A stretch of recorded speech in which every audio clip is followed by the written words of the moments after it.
जय हिंद, नमस्कार दोस्तों, आपका स्वागत है Sarvesh classes KGG with the target easy to learn. Welcome back dear teachers and officers. We make officers and teacher the future of Bihar. BPSC शिक्षक भर्ती 2023 and 69 BPSC special. This class is very important for all the beginners and who started the teaching job and 69 BPSC examination.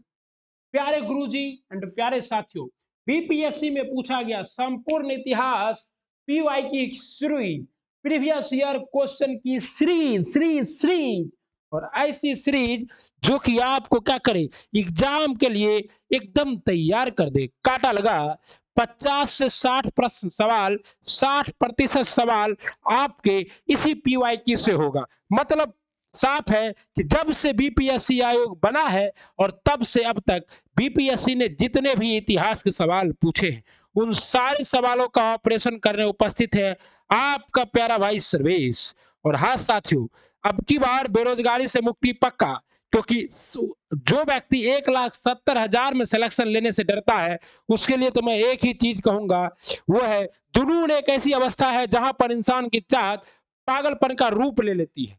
तो ऐसा जुनून अपने अंदर लाइए कि अपने आप को पागल बना दीजिए। पागल बने लूगे है पतर की पागल बने लूगे की तरह आपको भी पागल बनना है शिक्षक बनने के लिए, बीपीएससी में ऑफिसर बनने के लिए। और आपको पता है कि पूरा जो पीवाईक्यू को सीरीज के तहत है, मैंने पूरा साइंस एक ही वीडियो में करा दिया है। वो उसका लिंक मैं आपको डिस्क्रिप्शन में दे रहा हूं, वहां से आप पूरा साइंस देखिए, यहाँ से पूरा इतिहास देखिए, और आप 1-2 दिन में मैं पूरा ज्योग्राफी, पूरा पॉलिटी करके उसके बाद पूरे बुक को एक साथ जोड़ के करा दूंगा।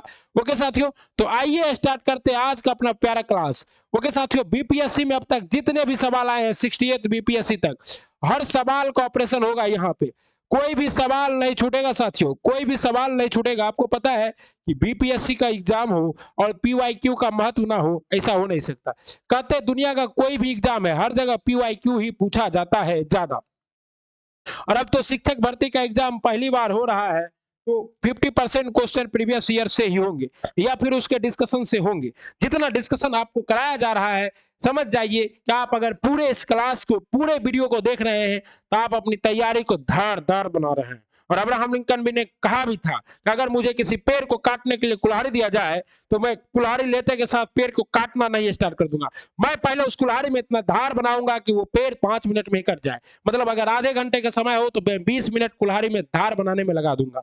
आइए अब आपकी धार को हम चमकाते हैं, यानी कि सर्विस। अगर आप हमारे चैनल पर नए हैं तो वीडियो को लाइक, सब्सक्राइब और शेयर करिएगा, तभी जब पूरा वीडियो देखिएगा और मजा आ जाएगा। ओके साथियों, कहता है प्राचीन भारत में, पहला सवाल है, भारत में पशुपालन एवं कृषि के प्राचीनतम साक्ष्य। आपको पता है कि भारत में पशुपालन एवं कृषि के प्राचीनतम साक्ष्य कहां से मिले हैं साथियों?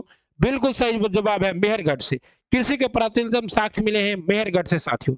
मेहरगढ़ कहाँ है? तो वर्तमान में बलूचिस्तान में है। ओके साथियों, भारतीय उपमहाद्वीप में पशुपालन एवं कृषि का प्रारंभिक साक्ष्य मेहरगढ़ से माना जाता है, जो कितने ईस्वी में साथियों? 7000 से लेकर 5500 ईस्वी पूर्व के मध्य का है। ओके, और मेहरगढ़ अभी वर्तमान में कहा है? तो मेहरगढ़ अभी वर्तमान पाकिस्तान में है। ओके साथियों, याद रखिएगा। और कहेगा अगर भारत में कौन सा जगह है, तो भारत में कृषि का प्रथम साक्ष्य, चावल का प्रथम साक्ष्य मिला था कहां से? कोल्डी हिवा से। और ये कोल्डी हिवा कहां है साथियों? प्रयागराज के पास उत्तर प्रदेश में है। तो चावल के प्रथम साक्ष्य कोल्डी हिवा से मिले थे। ओके, और ये क्या है? वेलन नदी के घाटे, वेलन नदी घाटे के पास स्थित है, और भूसी के, चावल के भूसी के साक्ष्य मिले। दूसरा सवाल है साथियों, निम्न में से किसको कैल्कोलिथिक युग भी कहा जाता है? कैल्कोलिथिक युग का मतलब यह है साथियों, वैसा युग जिसमें तांबे का यूज होने लगा था, और तांबे से हथियार बनाए जा रहे थे, और हथियार क्या हो रहे थे? पतले हो रहे थे और छोटे हो रहे थे, छोटे और पतले। तो ये किस में हो रहा था? ताम्र पाषाण युग में। और मनुष्य ने सबसे पहले किस धातु का यूज किया? तो तांबा का यूज किया। ओके, और उप धातु में मनुष्य के पास क्या आया था? तो कांसा आया था। ओके साथियों, ये सब इतना डिटेल से कराएंगे, यकीन मानिए। ओके, तो ताम्र पाषाण युग को कैल्कोलिथिक युग भी कहा जाता है। जिन संस्कृति में तांबे के औजार के साथ ही पत्थर के बने हुए उपकरण का प्रचलन मिलता है वहां प्रायः ताम्रपाषाण। और कहते हैं लौह युग किसको कहते हैं? तो लौह युग की शुरुआत होती है कब साथियों? वैदिक काल में। कब होती है? वैदिक काल में। जितना बुक में है वो तो है ही। नवपाषाण युग में क्या होता है साथियों? तो आग का आविष्कार इसी काल में होता है, नवपाषाण युग में। पूरा पाषाण काल में हड्डी किसकी हथियार होता था? तो हड्डियों की हथियार होता था और साथ में पत्थरों का। और पूरा पाषाण का मतलब कि होता ही है क्या चीज? पत्थर। कहता हड़प्पा में मिट्टी के बर्तन पर सामान्यतः किस रंग का उपयोग होता था? आपको पता है कि हड़प्पा सभ्यता का काल कितना से है? तो 2500 ईस्वी पूर्व से लेकर 1750 ईस्वी पूर्व तक। और ये कैसी सभ्यता थी साथियों? तो नगरीकृत सभ्यता थी। और इस सभ्यता में हमें मिला है टेराकोटा। क्या मिला है? टेराकोटा मतलब मिट्टियों का साक्ष्य मिला है। और ये मिट्टियों के साक्ष्य में जो है प्रयोग होता था लाल रंग की मिट्टी का, लाल रंग के टेराकोटे का प्रयोग होता था साथियों। ओके, हड़प्पा सभ्यता का सबसे विशाल स्थल क्या है? तो आपको पता है मोहनजोदड़ो। और हड़प्पा वासी बर्तन भी बनाते थे।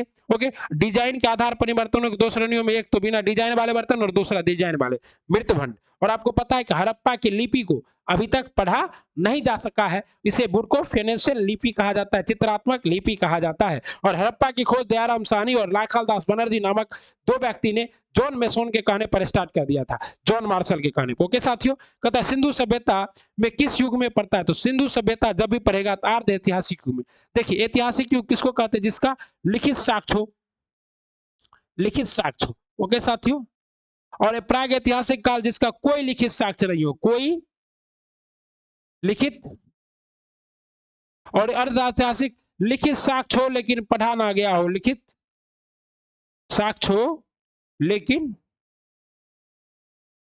पढ़ा ना गया हो, ना गया हो, उसे क्या कहते हैं? अर्ध ऐतिहासिक। तो हड़प्पा काल का साक्ष्य तो मिला है लेकिन इसे पढ़ा नहीं जा सका है, अभी तक इस पर शोध चल रहा है साथियों। ओके, इसलिए हड़प्पा कैसी सभ्यता? अर्ध ऐतिहासिक, या इसी को हम लोग क्या कहते हैं? कंस युगीन, कंस युगीन सभ्यता भी कहते हैं साथियों। ओके, सिंधु घाटी सभ्यता की सबसे महत्वपूर्ण विशेषता क्या थी? तो सबसे महत्वपूर्ण पक्की ईंटों से बनी इमारत तो थी। प्रथम असली मेहराब थे, पूजा स्थल था, कला एवं वास्तुकला। तो सबसे पक्की ईंटों से बना इमारतें थी। और इसका सबसे प्रमुख विशेषता था नगरीकरण। नगरीकरण, ये व्यवस्था कैसी थी? तो शहरी व्यवस्था थी, शहरीकरण था इसमें, शहरीकरण। और आपको पता है कि इसके बाद की व्यवस्था है वैदिक सभ्यता, लेकिन वो कैसी सभ्यता है? वो आपका बिल्कुल सही ग्रामीण सभ्यता है। ओके, अगला सवाल देखिए साथियों, निम्नलिखित में से कौन सा हड़प्पा का बंदरगाह है? हड़प्पा का बंदरगाह कौन है? लोथल। और लोथल में क्या है? लोथल कहाँ स्थित है? भोगवा नदी के तट पे, भोगवा नदी के तट पे साथियों, भोगवा नदी के तट में, गुजरात में। और अभी सबसे इंपॉर्टेंट बात क्या है कि अभी लोथल में जो है समुद्री संग्रहालय बनाया जा रहा है, समुद्री संग्रहालय बनाया जा रहा है मोदी सरकार द्वारा, तो ये याद रखिएगा। और लोथल की खोज किसने की थी? रंगनाथ राव ने। किसने की थी? रंगनाथ। ये सब नहीं पढ़ना है, समय बर्बाद नहीं करना है, एकदम हम जो करा रहे हैं समझिए कि आपको याद करवाते जाएंगे, पूरा डिटेल में कराएंगे। में से कौन सा हड़प्पा कालीन स्थल गुजरात में है? तो लोथल गुजरात में है। राखी गढ़ी कहाँ है? हरियाणा, हरियाणा। और वर्तमान में भारत में यह क्या है? सबसे बड़ा नगर है किसका? हड़प्पा का। ओके, कालीबंगा कहाँ है? राजस्थान में। और कालीबंगा से क्या मिले हैं? तो जुते हुए खेत के साक्ष्य, जुते हुए खेत के साक्ष्य मिले हैं। और लोथल कहाँ है? तो गुजरात में है। और लोथल क्या था? तो डॉकयार्ड था। और यहीं से आपको क्या मिला है? हाथी पैमाना मिला है, हाथी पैमाना। पारस, फारस की क्या मिली है? फारस की मुद्रा मिली है। ओके साथियों, तो ये सब आपको याद रखना होगा। ओके साथियों, निम्न में से किस हड़प्पा कालीन स्थल से टेराकोटा का हल प्राप्त होता है? तो टेराकोटा का हल कहां से प्राप्त होता है? बर्नवाली से। बर्नवाली कहां स्थित है? राजस्थान में। ओके साथियों, घग्गर नदी के किनारे। लोथल गुजरात में। धौलावीरा कहाँ स्थित है? राजस्थान में। कालीबंगा राजस्थान में। हरियाणा के फतेहाबाद जिले में स्थित बर्नवाली से टेराकोटा का। ओके साथियों, निम्न में से किस हड़प्पन नगर में जुते हुए खेतों के निशान मिले हैं? पहले ही करा दिए, कालीबंगा से जुते हुए खेतों के निशान मिले हैं। ओके साथियों, और गुजरात के धौलावीरा में। और धौलावीरा ही एकमात्र ऐसा नगर था जिसमें क्या था? पानी की व्यवस्था अच्छी नहीं थी। और धौलावीरा ही एकमात्र ऐसा नगर था साथियों, गुजरात का धौलावीरा, जो 3 भागों में बटा हुआ था। कितने भागों में? 3 भागों में बटा हुआ था। क्या चीज साथियों? धौलावीरा। हरियाणा के फतेहाबाद जिला में स्थित बर्नवाली से पक्की ईंट की बनी हुई हल की मूर्ति मिली। निम्नलिखित में से कौन सा हड़प्पा और मोहनजोदड़ो के उत्खनन से संबंधित नहीं थे? तो राखाल दास बनर्जी। राखाल दास बनर्जी संरक्षित थे। ए के दीक्षित, पता नहीं, अभी देख लेते दूसरा और 2 ऑप्शन। बीपीएससी में तो ई ऑप्शन भी न रहता है साथियों, इसलिए। उसके बाद क्या है? एस एस वस्त और D Smith. V S Smith नहीं थे। वी एस स्मिथ क्या थे साथियों? तो ये पुरातात्विक थे। वर्ष 1921 में दयाराम साहनी ने हड़प्पा का सर्वेक्षण किया। और वर्ष 1926-27 से 1933-34 में माधो स्वरूप बस्त हड़प्पा के उत्खनन कार्य में संबंधित थे। मोहनजोदड़ो की खोज सर्वप्रथम वर्ष 1922 में राखाल दास बनर्जी ने तथा इसके पुरातात्विक महत्व की ओर ध्यान आकर्षित किया।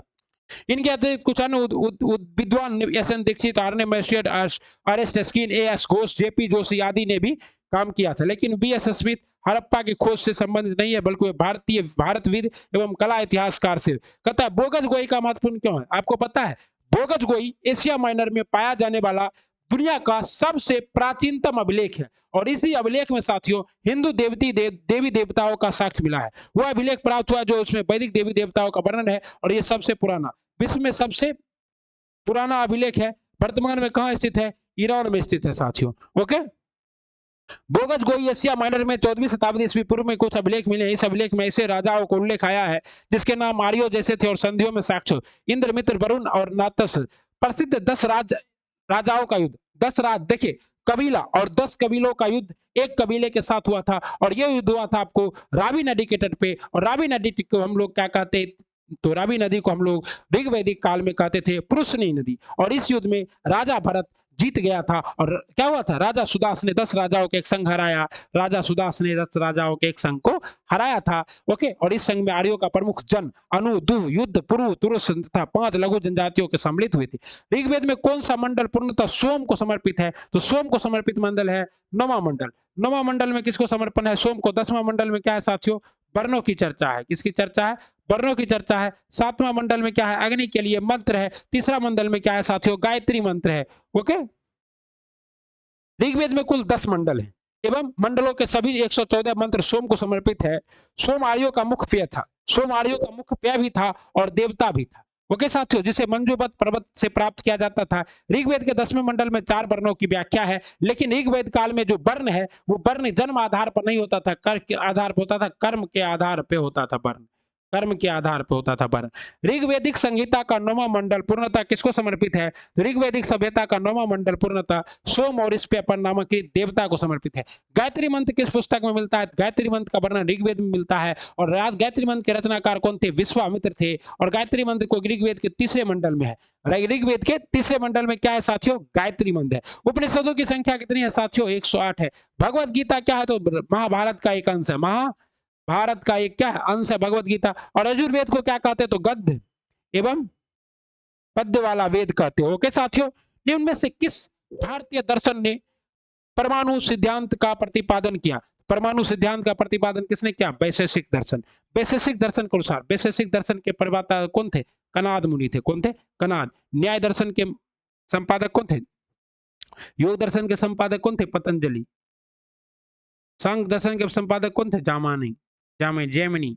ओके, न्याय दर्शन के तो कहता वैशेषिक दर्शन के अनुसार सृष्टि का निर्माण अणु से हुआ है। महर्षि कनाद इस दर्शन के प्रवर्तक थे। तो मोस्ट इंपॉर्टेंट है, मोस्ट इंपॉर्टेंट, मुझे जहां तक लगता है प्रश्न आएगा। महावीर स्वामी का जन्म कहां हुआ था? तो महावीर स्वामी का जन्म हुआ था कुंडलग्राम में। और कुंडलग्राम कहां है? वैशाली में है। कितने बार पूछा है देख रहे हैं, और यहां से एक प्रश्न आएगा। समझ जाइए कि बौद्ध धर्म और जैन धर्म से एक प्रश्न बीपीएससी शिक्षक भर्ती में और बीपीएससी के किसी भी एग्जाम में हर साल पूछा जाता है। ओके, महावीर स्वामी का जन्म कुंडलवन वैशाली में हुआ था 599 ईस्वी पूर्व में। और ये आप क्या है? एनसीईआरटी की बुक किसी को लेता है तो इसी को सर्वमान माना गया। उनकी माता त्रिशला वैशाली की लिच्छवी राज गणराज की पुत्र प्रमुख चेटक की क्या थी? बहन थी, तथा पिता सिद्धार्थ ज्ञात्रिक क्षत्रिय थे। उनके बड़े भाई नंदी वर्धन थे। कुछ प्राचीन संस्करणों में एनसीईआरटी पुस्तक में 540 भी है, लेकिन अब वो सही नहीं है। अब हम लोग क्या लेते हैं? 599 ही लेते हैं। ओके साथियों, महावीर जैन की मृत्यु से किस नगर में हुई थी? तो महावीर जैन की मृत्यु हुई थी पावापुरी में। ये कितने नंबर के? 24वें नंबर के तीर्थकर थे। इनका जन्म 599 ईस्वी में हुआ था, और 527 ईस्वी पूर्व में 72 वर्ष की आयु में इनकी मृत्यु हो गई थी। कहाँ? पावापुरी में, राजगीर के समीप स्थित पावापुरी में। राजगीर के समीप स्थित पावापुरी। भगवान महावीर का प्रथम शिष्य कौन था? भगवान महावीर का प्रथम शिष्य इसी का दामाद, जिसका नाम क्या था साथियों? जमाली। ओके, भगवान महावीर का जन्म क्षत्रिय वंश के सिद्धार्थ के यहाँ 599 ईस्वी पूर्व। इनकी पत्नी का नाम यशोदा था।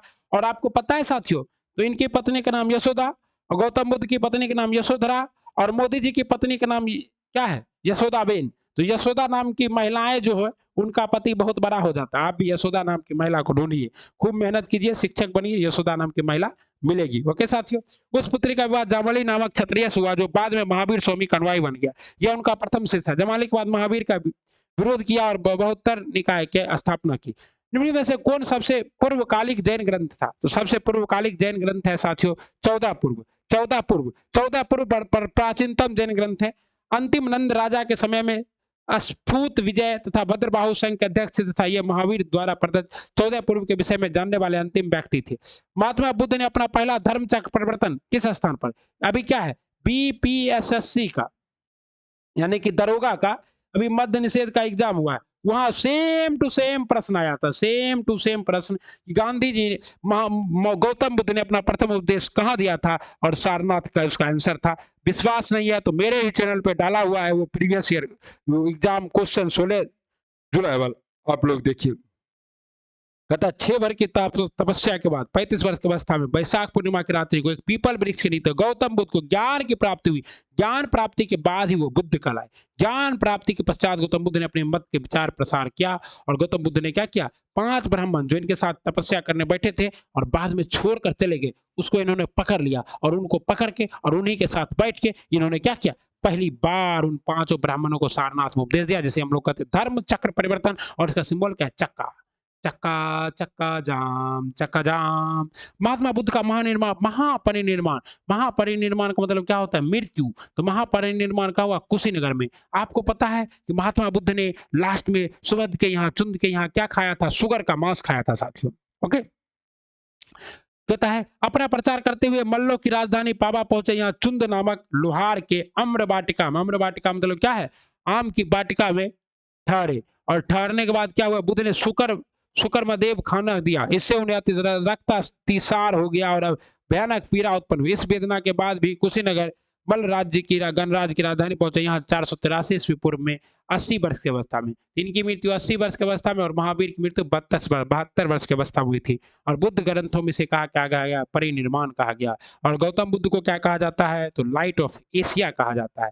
त्रिपिटक किसकी प्रमुख ग्रंथ है, तो त्रिपिटक बौद्ध धर्म की प्रमुख ग्रंथ है। और त्रिपिटक में क्या है साथियों, तो सूत पिटक, विनय पिटक, सूत पिटक। विनय पिटक की रचना किसने की थी, तो आनंद ने की थी। ओके, और संघ संबंधी नियम है, सूत पिटक में महात्मा बुद्ध ने किया था, और इसकी रचना किसने की थी, उपाली ने। और अभिधम्म पिटक की रचना किसने की थी, मोगली पुत्र तिस ने, मोगली पुत्र तिस ने, जो कि किसे, जो कि अकबर को क्या किया था, सॉरी अशोक को बौद्ध धर्म अपनवाया था। ठीक है ना साथियों। कहता है त्रिरत्न, 3 रत्न जैसे सटीक ज्ञान, सच्ची आस्था और सटीक क्रिया इनमें से किससे संबंधित है, तो त्रिरत्न है बौद्ध धर्म से संबंधित। वैसे त्रिरत्न किसमें है, बौद्ध धर्म और संघ, त्रिरत्न इसमें है। और ये जो त्रिरत्न है ये बौद्ध से संबंधित नहीं है, ये किससे संबंधित है, तो जैन से संबंधित है। जैन से संबंधित होगा साथियों, क्योंकि बौद्ध का त्रिरत्न है बौद्ध धर्म और संघ, बौद्ध धर्म और संघ। जैन धर्म के मोक्ष के लिए 3 साधन आवश्यक बताए गए हैं। सम्यक धारण, इसको हम लोग शॉर्ट में याद रखते हैं KFC, KFC मतलब अच्छा नॉलेज, अच्छा कैरेक्टर और अच्छा क्या चीज, ज्ञान। तो क्या है, सम्यक दर्शन, सम्यक चरित्र और सम्यक ज्ञान, इन तीनों को जैन धर्म का त्रिरत्न। इनमें से कौन सी बातें बौद्ध धर्म जैन धर्म में समान नहीं है, ये क्वेश्चन भी अभी हाल ही में रिपीट किया हुआ है यूपी BDO एग्जाम में। ओके साथियों, यूपी BDO एग्जाम में आया हुआ है। तो ये इसमें क्या है कि गौतम बुद्ध और जैन धर्म के बीच में आत्मा दमन की क्या है, आत्मदमन की सही समानता नहीं है। गौतम बुद्ध ने मध्यम मार्ग का उपदेश दिया हुए मोक्ष के लिए कठोर साधना एवं काया कलेश के विश्वास नहीं करते। उनके विपरीत महावीर स्वामी ने मोक्ष प्राप्ति के लिए घोर तपस्या तथा शरीर त्याग को आवश्यक बताया। बोध गया में बोधि वृक्ष अपने किस वंश का है, ये क्वेश्चन अब नहीं आएगा, नहीं आएगा। बताइए, ये भविष्यवाणी सिर्फ और सिर्फ हम ही कर सकते हैं। क्यों, क्योंकि इस क्वेश्चन का जवाब जिस बार बीपीएससी ने दिया तो सी है, लेकिन इसे क्या मान लिया गया है, गलत जवाब मान लिया गया है। क्योंकि शशांक ने जिस वृक्ष के नीचे, एक्चुअली में जो वृक्ष था और जिसके नीचे गौतम बुद्ध को ज्ञान की प्राप्ति हुई थी, उस वृक्ष को शशांक ने कटवा दिया था। गौर वंश का शासक था शशांक, जो कि शैव मतावलंबी था। और उसके बाद फिर कनिंगम ने इसे लगाया, अलेक्जेंडर कनिंगम ने, लेकिन स्पष्ट नहीं है कि अब 4थी पीढ़ी का है कि 6ठी पीढ़ी का है। अतः यह प्रश्न अब नहीं पूछा जाता है। बराबर की गुफाओं का उपयोग किसके आश्रय गिरी के रूप में किया जाता है, बराबर की गुफाओं का निर्माण अशोक ने करवाया था। अशोक ने करवाया था, किसके लिए करवाया था साथियों, आजीविकों के लिए। और आजीविक धर्म संप्रदाय कौन थे, तो बिंदुसार। बिंदुसार अशोक के पिता किस धर्म को मानते थे साथियों, अशोक के पिता बिंदुसार आजीवक धर्म को मानते थे। क्या इतना डिटेल कोई कराएगा, हम करा रहे हैं, पूरा कराएंगे, अंत कराएंगे, दबा दबा के कराएंगे, दोहरा दोहरा के कराएंगे, एकदम कुआं धुआं धुआं कर देंगे, पानी पानी निकाल देंगे, एकदम मौर्य युग में पर्वत गुफाओं को काट कर निवास स्थान बनाने की कला का पूर्ण विकास हुआ। अशोक तथा इनके पुत्र दशरथ के समय में बराबर तथा नागार्जुन पहाड़ियों को काटकर आजीवकों के लिए आवास बनाया गया था। अशोक के समय बराबर पहाड़ी की गुफाओं में सुदामा की गुफा तथा कर्ण चौपार नामक गुफा सर्वाधिक। आजीवक संप्रदाय के संस्थापक कौन थे? तो आजीवक संप्रदाय के संपादक थे मैथिली पुत्र गौसाल। और ये आजीवक संप्रदाय वाला कहता था ऋण लित्वा घिरित पीबित्वा, मतलब ऋण लेकर भी घी पियो और मजे से जियो, भाग्यवादी दर्शन। मैथिली पुत्र प्रारंभ में महावीर के शिष्य थे, किंतु बाद में मतभेद के चलते इन्होंने महावीर की शिष्यता त्याग कर आजीवक नामक संप्रदाय की स्थापना की। इनका मत नियतिवाद का था, जिसके अनुसार संसार की प्रत्येक वस्तु का भाग्य द्वारा पूर्ण नियंत्रित होता है। पाटलिपुत्र के संस्थापक कौन है? तो पाटलिपुत्र के संस्थापक है उदयन। ओके, उदयन ने पाटलिपुत्र बसाया था, पाटलिग्राम बसाया था, बाद में फिर पाटलिपुत्र पटना को शेरशाह सूरी ने भी बसाया था। अजीमाबाद के नाम से अजीमुस्सान ने भी बसाया था, और फ्रुक्सियर का तो राजाभिषेक ही हुआ था पटना में। कहता है पाटलिपुत्र की स्थापना अजातशत्रु के उत्तराधिकारी उदयन ने किया था। और ये किस वंश का शासक था? हर्यक वंश का शासक था। हर्यक वंश का शासक था साथियों। ओके, और इसकी राजधानी पहले क्या थी? राजगिरी। बाद में इसने राजधानी कहाँ बनाया? पाटलिपुत्रा में बनाया। और मौर्य वंश की राजधानी भी कहाँ रही? पाटलिपुत्रा में। विश्व का प्रथम गणतंत्र वैशाली किसके द्वारा स्थापित किया गया था? तो विश्व का प्रथम गणतंत्र वैशाली लिच्छवियों के द्वारा स्थापित किया गया था। और आपको पता है कि लिच्छवी की पुत्री चेटक से किसका विवाह हुआ था? बिल्कुल सही, महावीर स्वामी का, चेटक की पुत्री यशोदा से। वैशाली के लिच्छवी ने विश्व का पहला गणतंत्र स्थापित किया। वैशाली बुद्ध काल से सबसे बड़ा तथा शक्तिशाली गणराज्य था। मगध की प्राथमिक राजधानी राजगिरी थी। ओके साथियों, और राजगिरी से इस राजधानी को पुराणों के अनुसार मगध का शासन करने वाला प्रथम राजवंश बृहद्रथ वंश। ओके, और बृहद्रथ वंश के बाद इस वंश का शासक और इसी वंश का जो शासक था वो जरासंध था, जिसकी हत्या करने के लिए भगवान कृष्ण और कौन? भीम आया था पटना और जरासंध की हत्या की थी। बौद्ध ग्रंथों के अनुसार मगध का प्रथम प्रतापी शासक बिंबिसार था। यह हयक वंश से संबंधित है। इसकी मृत्यु 492 ईस्वी पूर्व में हुई। इसके पश्चात अजातशत्रु शासक बना और अजातशत्रु के बाद उदयन। अजातशत्रु किस वंश से था? हयक वंश से। और इस वंश को किस नाम से जानते हैं? तो पितृहंता वंश। पितृहंता वंश। क्यों? क्योंकि अजातशत्रु ने अपने पिता किसकी? बिंबिसार की हत्या कर दी, और फिर उदयन ने अपने पिता अजातशत्रु की हत्या कर दी। ये वंश 492 से लेकर 460 ईस्वी पूर्व तक अजातशत्रु शासक रहा था। और अजातशत्रु ने ही दो हथियार आविष्कार किया था बाहुबल वाला। उसका नाम क्या था? रथ मूसल और महाशिलाकंटक। महाशिला कंटक नामक हथियार कौन बनाया था? अजातशत्रु बनाया था। ओके साथियों, कहता है सेंडोकोटस ने चंद्रगुप्त मौर्य की पहचान किसने की? तो सेंडोकोटस। यूनानी ग्रंथों में चंद्रगुप्त मौर्य को कहा गया सेंडोकोटस, और इसका पहचान कौन किया? तो विलियम जोन्स ने। विलियम जोन्स पहले विद्वान थे जिन्होंने सेंडोकोटस की पहचान मौर्य शासक चंद्रगुप्त मौर्य के रूप में की। आपको पता है कि एरियन और पुलटाक ने चंद्रगुप्त मौर्य को एंड्रियोकोटस के रूप में वर्णित किया, जबकि जस्टिन ने सेंडोकोटस गुप्त चंद्रगुप्त मौर्य के सिकंदर महान की भेंट का मूल्य। और आपको पता है किसी ने किसके विवाह किया था? हेलेना से। और दहेज में कौन आया था? मेगास्थनीज। और मेगास्थनीज ने कौन सी पुस्तक लिखी थी? इंडिका। और इंडिका में इसने पटना को कितने भागों में बांटा था? 7 भागों में, 7 वर्णों के समाज में बांटा था। और ये क्या है? बहुत ही रिलायबल सोर्स है। ब्राह्मी लिपि के सर्वप्रथम किसने पढ़ा? तो ब्राह्मी लिपि को सर्वप्रथम पढ़ा जेम्स प्रिंसेप ने। ब्राह्मी लिपि में किसका अभिलेख था? अशोक का अभिलेख था। और अशोक के अभिलेख को सर्वप्रथम 1837 में कौन पढ़ा? जेम्स प्रिंसेप पढ़ा साथियों। सर्वप्रथम 1837 में जेम्स प्रिंसेस नामक अंग्रेज विद्वान अशोक के अभिलेख को ब्राह्मी लिपि, किंतु उन्होंने लेखों के देवनाम प्रिया की पहचान सिंघल के राजा तिस से कर डाली। कालांतर में यह तथ्य प्रकाश में आया कि सिंगली अनुसूचियों में दीप वंश तथा महावर्ष में यह उपाधि अशोक के लिए प्रयुक्त किया गया। अब 1915 में मस्की कर्नाटक अभिलेख में प्राप्त अभिलेखों से अशोक का नाम अशोक वर्धन प्राप्त हुआ है। मेगास्थनीज की पुस्तक का नाम क्या है? मेगास्थनीज की पुस्तक का नाम है इंडिका। और मेगास्थनीज तो आपको पता है कि दहेज ग्रुप में चंद्रगुप्त मौर्य के दरबार में आया था। ओके, सिकंदर के समकालीन विदेशी लेखक नियाका सोनिका सौरस्त्य बुलासस तथा मेगास्थनीज, जिनके विवरण चंद्रगुप्त मौर्य के विषय में सूचनाएं देते हैं। ओके, इंडिका पुस्तक है। कहता है इंडिका का लेखक कौन है? तो इंडिका के लेखक है मेगास्थनीज। देख रहे हैं, क्वेश्चन इंपॉर्टेंट है ना। मेगास्थनीज पुस्तक इंडिका में पाटलिपुत्र नगर प्रशासन का वर्णन है। इसके अनुसार पाटलिपुत्र नगर प्रशासन 30 सदस्यों की समिति द्वारा होता था। इसकी कुल 6 समितियां होती थी तथा प्रत्येक समिति 5 सदस्य होते थे। समिति का कार्य बिक्री कर वसूलना, विक्रय कर का भाग करना। मेगास्थनीज दूत था सेलुकस निकेटर का। मेगास्थनीज किसका दूत था? सेलुकस निकेटर का, क्योंकि सेलुकस निकेटर ने अपनी पुत्री हेलेना का विवाह किससे किया था? चंद्रगुप्त मौर्य से किया था। जब हार गया था चंद्रगुप्त सेलुकस निकेटर, तब अपनी बेटी देकर चला गया। अंतिम मौर्य सम्राट कौन था? तो अंतिम मौर्य सम्राट था बृहद्रथ। और विजयदत्त की हत्या करके किसने, पुष्यमित्र शुंग ने किस वंश की स्थापना कर दी, शुंग वंश की स्थापना कर दी, शुंग वंश की। अच्छा, इसकी इसकी हत्या तो शिशुनाग ने न की थी, और शिशुनाग ने इसकी हत्या करके शिशुनाग वंश बनाया। फिर इसके सेनापति पुष्प, अच्छा सही तो बता रहे थे, पुष्यमित्र शुंग ने इसकी हत्या करके क्या की थी।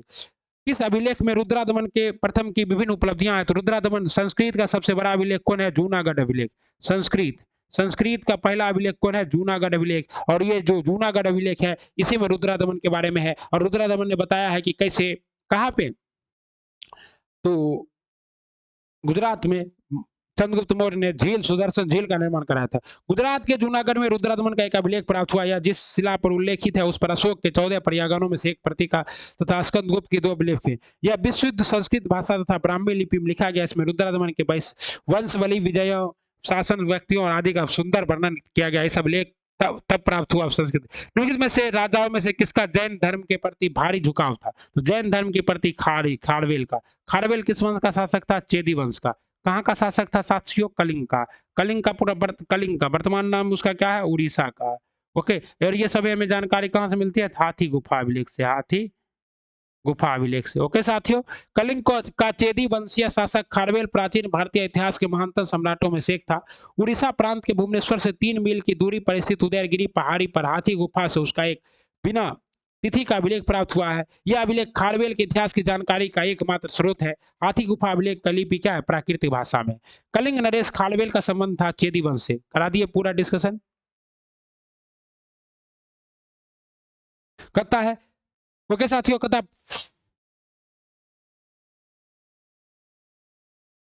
और इसका दूसरा जो महावेगवाहन वंश भी था ये होगा, महावेगवाहन वंश भी ऑप्शन में होगा। प्राचीन भारत का नेपोलियन किसे कहा जाता है, समुद्रगुप्त को। किसने कहा था, विंसेंट स्मिथ ने कहा था। लेकिन साथियों आपको पता है कि क्या प्राचीन भारत का हम लोग नेपोलियन होगा ये, अरे नेपोलियन न होगा, समुद्रगुप्त। क्योंकि नेपोलियन क्या है, नेपोलियन समुद्रगुप्त के बाद आया है। अर्ली हिस्ट्री ऑफ इंडिया में समुद्रगुप्त की वीरता और विजयों पर मुक्त होकर उसे भारतीय नेपोलियन, गुप्त सम्राट जिसने हुर्नों को पराजित किया, हुर्नों को पराजित करने वाला गुप्त सम्राट था स्कंदगुप्त। हुर्नों का पहला भारतीय आक्रमण सम्राट स्कंदगुप्त के शासनकाल में 455 ईस्वी पूर्व में हुआ था, तथा स्कंदगुप्त के हाथों बुरी तरह पराजित हुए।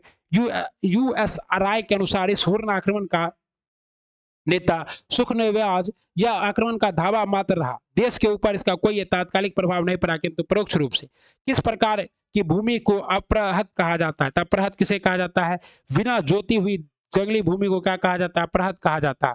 ये भूमि, ये कब कहा जाता था, तो मौर्य काल में कहा जाता था अपरहत। ओके, बिना जोती हुई भूमि को क्या कहा जाता था, अपरहत कहा जाता था साथियों।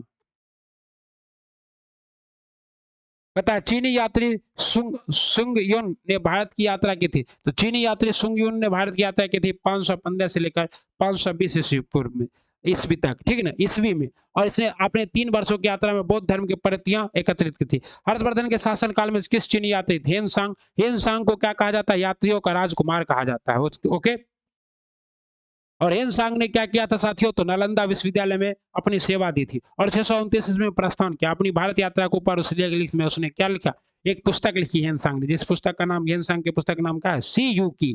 कलहन की पुस्तक का नाम क्या है, तो कलहन की पुस्तक है राज तरंगिणी, जिसमें हमें कहाँ का इतिहास मिलता है साथियों, कश्मीर का इतिहास मिलता है। कहाँ का इतिहास मिलता है, कश्मीर का इतिहास, कलहन की राज तरंगिणी। जय सिंह। चंद्रगुप्त मौर्य में चाणक्य के राजनीतिक शास्त्र प्रतिशास्त्र। और अदंतपुर शिक्षा केंद्र निम्न में से किस राज्य में, तो अदंतपुरी शिक्षा केंद्र जो है ये बिहार में है। कहाँ है साथियों, तो बिहार के भागलपुर के क्षेत्र में। ओके,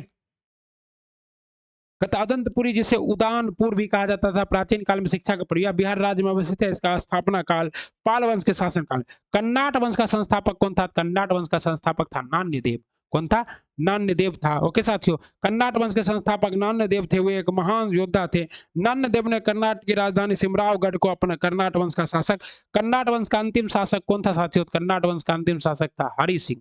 कर्नाट वंश का अंतिम शासक कौन था, हरि सिंह था। ये कला और साहित्य के महान संरक्षक थे, जिन्होंने पंजी व्यवस्था। किस काल में अछूतों की अवधारणा स्पष्ट रूप से उदित हुई थी, किस काल में अछूतों की अवधारणा, धर्मशास्त्र के समय। किस समय, धर्मशास्त्र के समय, कहता है धर्मशास्त्र के समय में 4 वर्णों ब्राह्मण, क्षत्रिय, वैश्य एवं शूद्र के अतिरिक्त समाज के अन्य अन्य अनेक जातियों तथा अष्ट, गुग्र, निषेध, निषाद, मगध, वेदाहक, रथकार आदि के आविर्भाव हुआ। ओके साथियों, किस काल वछुतों की अवधारणा के रूप में धर्मशास्त्र के समय में, धर्मशास्त्र उत्तर वैदिक काल में धर्मशास्त्र के समय में क्या हुआ था? कनिष्क के शासन काल में बौद्ध सभा किस नगर में आयोजित की गई? कनिष्क के शासन काल में बौद्ध सभा कश्मीर के कुंडलवर में। और ये कैसी बौद्ध सभा थी? तो चौथी बौद्ध सभा थी। इसकी अध्यक्षता किसने की थी? तो वसुमित्र ने की थी। किसने की थी? वसुमित्र ने। और उपाध्यक्ष कौन थे इसके? अश्वघोष थे। कौन थे? अश्वघोष। तो याद रखिएगा, यह बौद्ध ग्रंथ के कठिन अंशों पर सम्यक विचार किया गया और ओके मोस्ट इंपॉर्टेंट है साथियों। प्रत्येक पीटक में भाष्य लिखा गया। कनिष्क ने से ताम्र पत्रों पर खुदवा कर एक स्तूप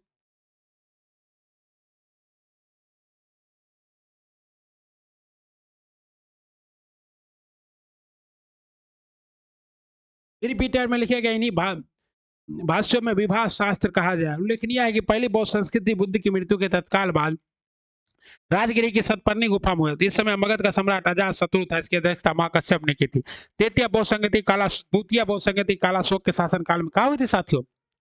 वैशाली में। और तृतीय बौद्ध इसकी अध्यक्षता सावा करीम ने की थी। और थर्ड जो है वो थर्ड हुआ था अशोक के शासन काल में पाटलिपुत्र में। प्रथम बौद्ध संगति कहाँ हुई थी साथियों? प्रथम बौद्ध संगति के अध्यक्ष कौन थे? तो महाकश्यप थे। किसके शासन काल में? अजात शत्रु के शासन काल में। सतपर्णी गुफा राजगीर में। भगवान बुद्ध के महापरिनिर्वाण के बाद पहली बौद्ध संस्कृति कहाँ हुई साथियों? राजगिरी में, सतपर्णी गुफा में। ओके। जन्म महावीर स्वामी का कहा है। गौतम बुद्ध का जन्म कहाँ हुआ था? लुम्बिनी में हुआ था। ज्ञान की प्राप्ति बोध गया में हुआ था। प्रथम प्रवचन सारनाथ में दिया था। निर्धन कुशीनगर में हुआ था साथियों। ओके, कोई दिक्कत ही नहीं होना चाहिए। और अगर दिक्कत है तो कमेंट बॉक्स में कमेंट ना कीजिएगा। और वीडियो कैसा लग रहा है ये भी ना कमेंट कीजिएगा। अच्छा लग रहा है कि नहीं, कुछ सीख रहे हैं कि नहीं, मजा आ रहा है कि नहीं। और आ रहा है तो थोड़ा मुस्कुराइएगा, लाइक कीजिएगा, सब्सक्राइब कीजिएगा। तब ना क्या होगा, आपके भाई का मन गदगद हो जाएगा। मन गदगद हो जाएगा तभी तो मजा आएगा। मजा आएगा तभी तो फिर से वीडियो कराएगा। ये साथियों, आइए अगला सवाल है। बोध गया में किसे ज्ञान प्राप्ति हुई थी? तो बोध गया में किसे ज्ञान की प्राप्ति हुई थी? गौतम बुद्ध को बोध गया में ज्ञान की प्राप्ति हुई थी साथियों। बोध गया में महाबोधि मंदिर बनाया गया था। तो बोध गया में महाबोधि मंदिर का निर्माण हुआ है जहां गौतम बुद्ध को ज्ञान की प्राप्ति हुई थी। ओके साथियों, और यहीं पर क्या है, गौतम बुद्ध के मंदिर का निर्माण किया गया है। और यहाँ पे कितने वर्ष तक तपस्या किए थे गौतम बुद्ध? तो 6 वर्ष।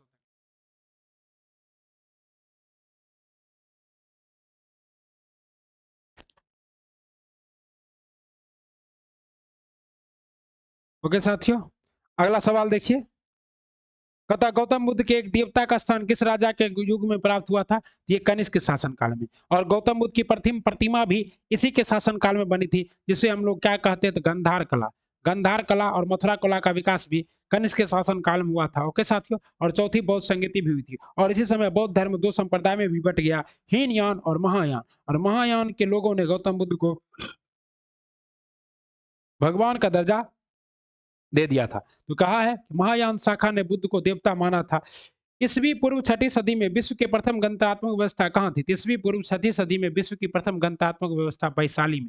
कहाँ थी? वैशाली में। ईस्वी पूर्व 6ठी सदी में विश्व की प्रथम गणतात्मक व्यवस्था वैशाली में थी। वस्तुतः 7वीं सदी में जहाँ महाजनपदों में राजतंत्रात्मक शासन व्यवस्था थी, वहीं वज्जित तथा मल्ल नामक 2 राज्यों में गणतंत्र। 16 महाजनपद की सूची कहाँ से मिलती? तो गणतंत्र निकाय, जो कि कैसा ग्रंथ है साथियों? बौद्ध ग्रंथ है। ओके, और एक किससे मिलते हैं? तो भगवती सूत्र से। भगवती सूत्र से, जो कि कैसा ग्रंथ है साथियों? जैन ग्रंथ है। ओके, तो अगर ऑप्शन में भगवती सूत्र भी होगा तो जवाब ई होगा, नहीं होगा तो अगुंतर निकाय जवाब हो जाएगा। ओके, तो अगुंतर निकाय है। बौद्ध ग्रंथ अगुंतर निकाय में 16 महाजनपदों की सूची उपलब्ध है। इन 16 महाजनपद में अंग, मगध, काशी, कौशल, बज्जी, मल्ल, चेदी, बस। और ये 16 महाजनपदों का वीडियो जो है हमारे टेलीग्राम, हमारे यूट्यूब चैनल पर डाला हुआ है। एकदम छोटा टॉपिक है। सबकी राजधानी, आधुनिक क्षेत्र और दक्षिण भारत का एकमात्र महाजनपद कौन था? असमक। और बिहार में 3 महाजनपद था, कौन? मगध। उसके बाद कौन था? मगध के बाद अंग था, और अंग के बाद बिहार में क्या था साथियों? एक। तो बिहार में अब मगध, अंग और एक बज्जी, ये 3 महाजनपद कहाँ था? बिहार के अंदर थे। नालंदा विश्वविद्यालय की स्थापना किस युग में हुई? गुप्त गुप्त काल में हुई। किसने इसकी स्थापना की साथियों? तो इसकी स्थापना की थी कुमार गुप्त ने। किसने करवाई थी? कुमार गुप्त प्रथम ने नालंदा बौद्ध विहार की स्थापना 412 ईस्वी में करवाया। ओके साथियों। नालंदा विश्वविद्यालय किस लिए प्रसिद्ध था? तो बौद्ध धर्म दर्शन के लिए। और यहाँ पर कौन सा दर्शन था? हीनयान दर्शन का। हेनसांग यहाँ आया था और उसी ने बताया था कि यहाँ हीनयान और महायान का शिक्षा का संचार होता था। मध्यकालीन भारत में मानसबदारी व्यवस्था क्यों लागू की गई? तो मध्यकालीन इतिहास में मानसबदारी व्यवस्था क्यों? सैनिकों की सुगमता से भर्ती हेतु मानसबदारी व्यवस्था स्टार्ट की गई। मानसबदारी व्यवस्था एक विशिष्ट प्रशासनिक व्यवस्था थी जिसका प्रचलन मुगल शासक अकबर द्वारा किया गया था। मानसब द्वारा 3 बातें निर्धारित की जाती थी: पदाधिकारियों की वरीयता, कर्म, वेतनमान और सैनिक उत्तरदायित्व। और सैनिकों को उत्तरदायित्व में मानसबदार को अपने मानसब के आधार पर सैनिकों को रखना पड़ता था। ओके साथियों। नीचे दिए गए हैं जिसमें एक कथन ए और दूसरा कथन आर, दोनों को ध्यान पूर्वक पढ़े। 12वीं शताब्दी के अंत तक नालंदा महाविहार का पतन हो गया था। बिल्कुल सही है, क्योंकि आपको 12वीं शताब्दी, हाँ हाँ 12वीं शताब्दी के अंत तक ही हो गया था। 1100 कुछ में आ गया था यहाँ बख्तियार खिलजी।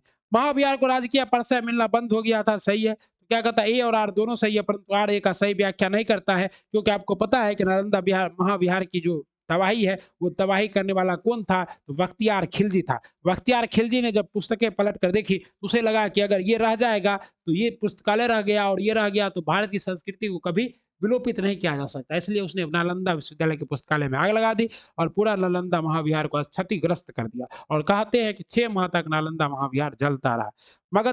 प्रथम मगध साम्राज्य का उत्कर्ष किस शताब्दी में हुआ? प्रथम मगध साम्राज्य का उत्कर्ष ईस्वी पूर्व 6ठी शताब्दी में हुआ। और प्रथम मगध साम्राज्य कौन था साथियों? वास्तविक शासक था बिंबिसार। कौन था? बिंबिसार। ओके साथियों, ईस्वी पूर्व में। मगध की राजधानी कौन थी? मगध की राजधानी राजगिरी भी थी, मगध की राजधानी वैशाली भी थी, मगध की राजधानी पाटलिपुत्रा भी थी, इसलिए स्टार लगाया गया है। वैसे तो मगध की राजधानी राजगिरी, लेकिन यहाँ ये नहीं पूछा है मगध की पहली राजधानी। अगर पहली राजधानी पूछेगा तो वो क्या हो जाएगा? राजगिरी हो जाएगा। इसी सब को देखते हुए बीपीएससी ने ऑप्शन नहीं लाया। प्राचीन महाजनपद में मगध की प्रथम राजधानी कौन सी थी? हाँ, यहाँ पर क्या हो जाएगा? राजगिरी। प्राचीन महाजनपद में मगध की राजधानी क्या थी? राजगिरी थी। क्या थी? राजगिरी। और राजगिरी ऑप्शन में नहीं है, इसलिए जवाब क्या है? ई है। नंद वंश के पश्चात मगध में किस वंश की राजवंश की स्थापना हुई? नंद वंश के बाद मगध में मौर्य वंश की। नंद वंश का प्रतापी शासक कौन था? घनानंद था। और घनानंद की हत्या किसने कर दी थी? तो चंद्रगुप्त मौर्य ने। और हत्या करने के बाद चंद्रगुप्त मौर्य ने क्या किया था साथियों? तो मौर्य वंश की स्थापना की थी। नंद वंश की स्थापना शिशुनाग वंश का अंत करके की गई थी। नंद वंश में कुल 9 राजा हुए। कितने राजा हुए? 9 राजा हुए। उग्रसेन जिसे पुराना में महापद्मानंद कहा गया, पंडुगति भूतपाल। कहते हैं महापद्मानंद के जो 8 बेटे थे वो बारी बारी से राजा बने। जिस ओके जिसके ग्रंथ में चंद्रगुप्त मौर्य का विशिष्ट रूप से वर्णन हुआ है वो क्या है? तो विशाख दत्त की पुस्तक मुद्रा राक्षस में। इसमें मुद्रा राक्षस में चंद्रगुप्त मौर्य की मुद्रा राक्षस की विशाख दत्त कि मुद्रा राक्षस में चंद्रगुप्त मौर्य के विषय में विस्तृत सूचना प्राप्त हुई। इस ग्रंथ में चंद्रगुप्त मौर्य को नंदराज का पुत्र माना गया है। मुद्रा राक्षस में चंद्रगुप्त मौर्य को वृषल या कुलहीन कहा गया। 18वीं शताब्दी में ढूंढी राज ने मुद्रा राक्षस पर टीका लिखी। मुद्रा राक्षस अतिरिक्त विशाख दत्त के नाम से 2 अन्य रचनाएं का उल्लेख है। एक है देवी चंद्रगुप्तम। देवी चंद्रगुप्तम की रचना किसने की थी? विशाख दत्त ने। इसमें क्या है? तो देवी और वो जो चंद्रगुप्त मौर्य का बड़ा बेटा है उसके बीच में प्यार प्रसंग की चर्चा है। ओके, चंद्रगुप्त के रूप में। और अभिसारिका वंचित का अभिसारिका वंचित। ओके, निम्नलिखित में से मगध का कौन सा राजा सिकंदर महान के समकालीन था? तो घनानंद। घनानंद के समय में ही सिकंदर ने भारत पर आक्रमण किया था। कब? 363 ईस्वी पूर्व में। लेकिन वो बात अलग है कि सिकंदर की सेना झेलम नदी को पार करने से डर जाती है और सिकंदर वापस लौट जाता है। उस यूनानी ये लेखकों ने अगर मीज कहा है, जोनोफेंस ने उसे बहुत ढंग से साल सेनापति। पाटलिपुत्र में स्थित चंद्रगुप्त का महल मुख्यतः बना था लकड़ी का। और लकड़ी के महल को क्या कहते हैं? राजप्रसाद कहते हैं। क्या कहते हैं? राजप्रसाद। और मौर्य कला जब पूछा जाता है बीपीएससी में तो इस पर हम लोग बड़ा निबंध लिखते हैं। बिहार में पटना के समीप बुलंदी बाग एवं कुम्हार में की गई खुदाई में मौर्य कला के लकड़ी के विशाल भवनों का अवशेष प्रकाश में आए हैं। इन्हें प्रकाश में लाने का श्रेय स्पूनर महोदय को जाता है। किसे जाता है? स्पूनर महोदय को जाता है। ओके साथियों, अष्टप्रधान का गठन किसने किया था साथियों? तो अष्टप्रधान का गठन किया था शिवाजी। शिवाजी के शासनकाल में अष्टप्रधान होता था और इसका अष्टप्रधान का प्रमुख कौन होता था? पेशवा। पेशवा बाजीराव प्रथम। शिवाजी के राज्य में प्रशासन के केंद्रीय स्तर पर प्रधान की व्यवस्था थी, जिसके अंतर्गत 8 मंत्रियों की नियुक्ति की गई, जिसमें पेशवा, अमात्य, मंत्री, सचिव, सुमंत, सेनापति, पंडित राव एवं न्यायाधीश शामिल थे। ये शिवाजी के राज्य प्रशासन में आधुनिक काल के सचिवों की भांति कार्य करते थे। इनमें से किस मौर्य राज्य ने दक्कन की विजय प्राप्त की थी? दक्कन का विजय कौन प्राप्त किया था? चंद्रगुप्त ने। और इसका जानकारी हमें कहां से मिलता है? तो वही स्कंदगुप्त के जूनागढ़ अभिलेख से मिलता है। सोचते ओके साथियों। मौर्य साम्राज्य के संस्थापक चंद्रगुप्त मौर्य ने दक्षिण भारत में विजय प्राप्त की थी। अभिलेख जिसपे यह प्रमाणित होता है कि चंद्रगुप्त का प्रथम का प्रभाव पश्चिम भारत पर था, वो अभिलेख कौन है? तो रुद्रादमन का जूनागढ़ अभिलेख। रुद्रादमन का जूनागढ़ अभिलेख से सुदर्शन झील की जानकारी मिलती है, जो कि कहाँ स्थित है अभी वर्तमान में? तो गिर पहाड़ी पर स्थित है, गुजरात में। इसी से पता चलता है कि क्या था कि चंद्रगुप्त मौर्य जो है वो पश्चिम को भी जीत लिया था। ओके साथियों। और ये जो है संस्कृत का सबसे बड़ा अभिलेख है। पुष्पगुप्त ने वहां सुदर्शन झील बनवाई और बाद में अशोक ने यूनानी गवर्नर तुषा के इस जलाशय के साथ बहुत सी नहरें बनवाई। इस प्रांत के अनर्थ तथा सुराष्ट्र कहा गया। इससे पश्चिम भारत में चंद्रगुप्त के आधिपत्य का प्रमाण मिलता है। निम्न में कौन सा क्षेत्र अशोक के साम्राज्य में सम्मिलित नहीं था? अशोक के साम्राज्य में सम्मिलित नहीं था श्रीलंका। इसीलिए तो अशोक ने बौद्ध धर्म के प्रचार के लिए श्रीलंका में अपने पुत्र को भेजा था। ठीक है ना साथियों। सर्वत को किस राज्य का पर्यटन सीमावर्ती? अशोक के शासन काल में बौद्ध सभा किस नगर में आयोजित की गई थी? अशोक के शासन काल में बौद्ध सभा जो है पाटलिपुत्र में आयोजित की गई थी। सिंहली अनुसूचित दीपवंश और महावंश के अनुसार अशोक के शासन काल में पाटलिपुत्र में मोगली पुत्र तिष्य की अध्यक्षता में बौद्ध सभा। अशोक के शिलालेखों में प्रयुक्त भाषा है, तो अशोक के शिलालेखों में प्रयुक्त भाषा है प्राकृत। ओके। और लिपि है ब्राह्मी। और अशोक के शिलालेख, स्तंभ लेख एवं गुहा लेख में 14 विभिन्न अभिलेखों का एक साक्ष्य मिला है। शाहबाज गढ़ी, मनसेरा, कलसी, गिरनार, धौली, जोगाड़, हेगुरेर, सोपरा। अशोक के अधिकांश अभिलेख प्राकृतिक भाषा एवं ब्राह्मी लिपि में लिखे गए। केवल 2 अभिलेख शाहबाज गढ़ी व मनसेरा में लिपि ब्राह्मी ना होकर खरोष्टी है। तक्षशिला में अरमाइक लिपि में लिखा गया। यानी कि अशोक का जो शिलालेख है वो ब्राह्मी, अरमाइक और खरोष्टी सभी लिपि में मिलता है। निम्नलिखित में से प्राचीन भारत के कौन से लिपि दाहिने से बाईं ओर लिखी जाती थी? तो वह थी खरोष्टी लिपि। खरोष्टी लिपि दाहिने से बाएं, दाहिने से बाएं इस तरह से लिखा जाता था। प्राचीन भारत में खरोष्टी लिपि दाएं से बाएं लिखी जाती थी। इसे पढ़ने का श्रेय mission, princess, narration, Lawrence Cunningham आदि विद्वान।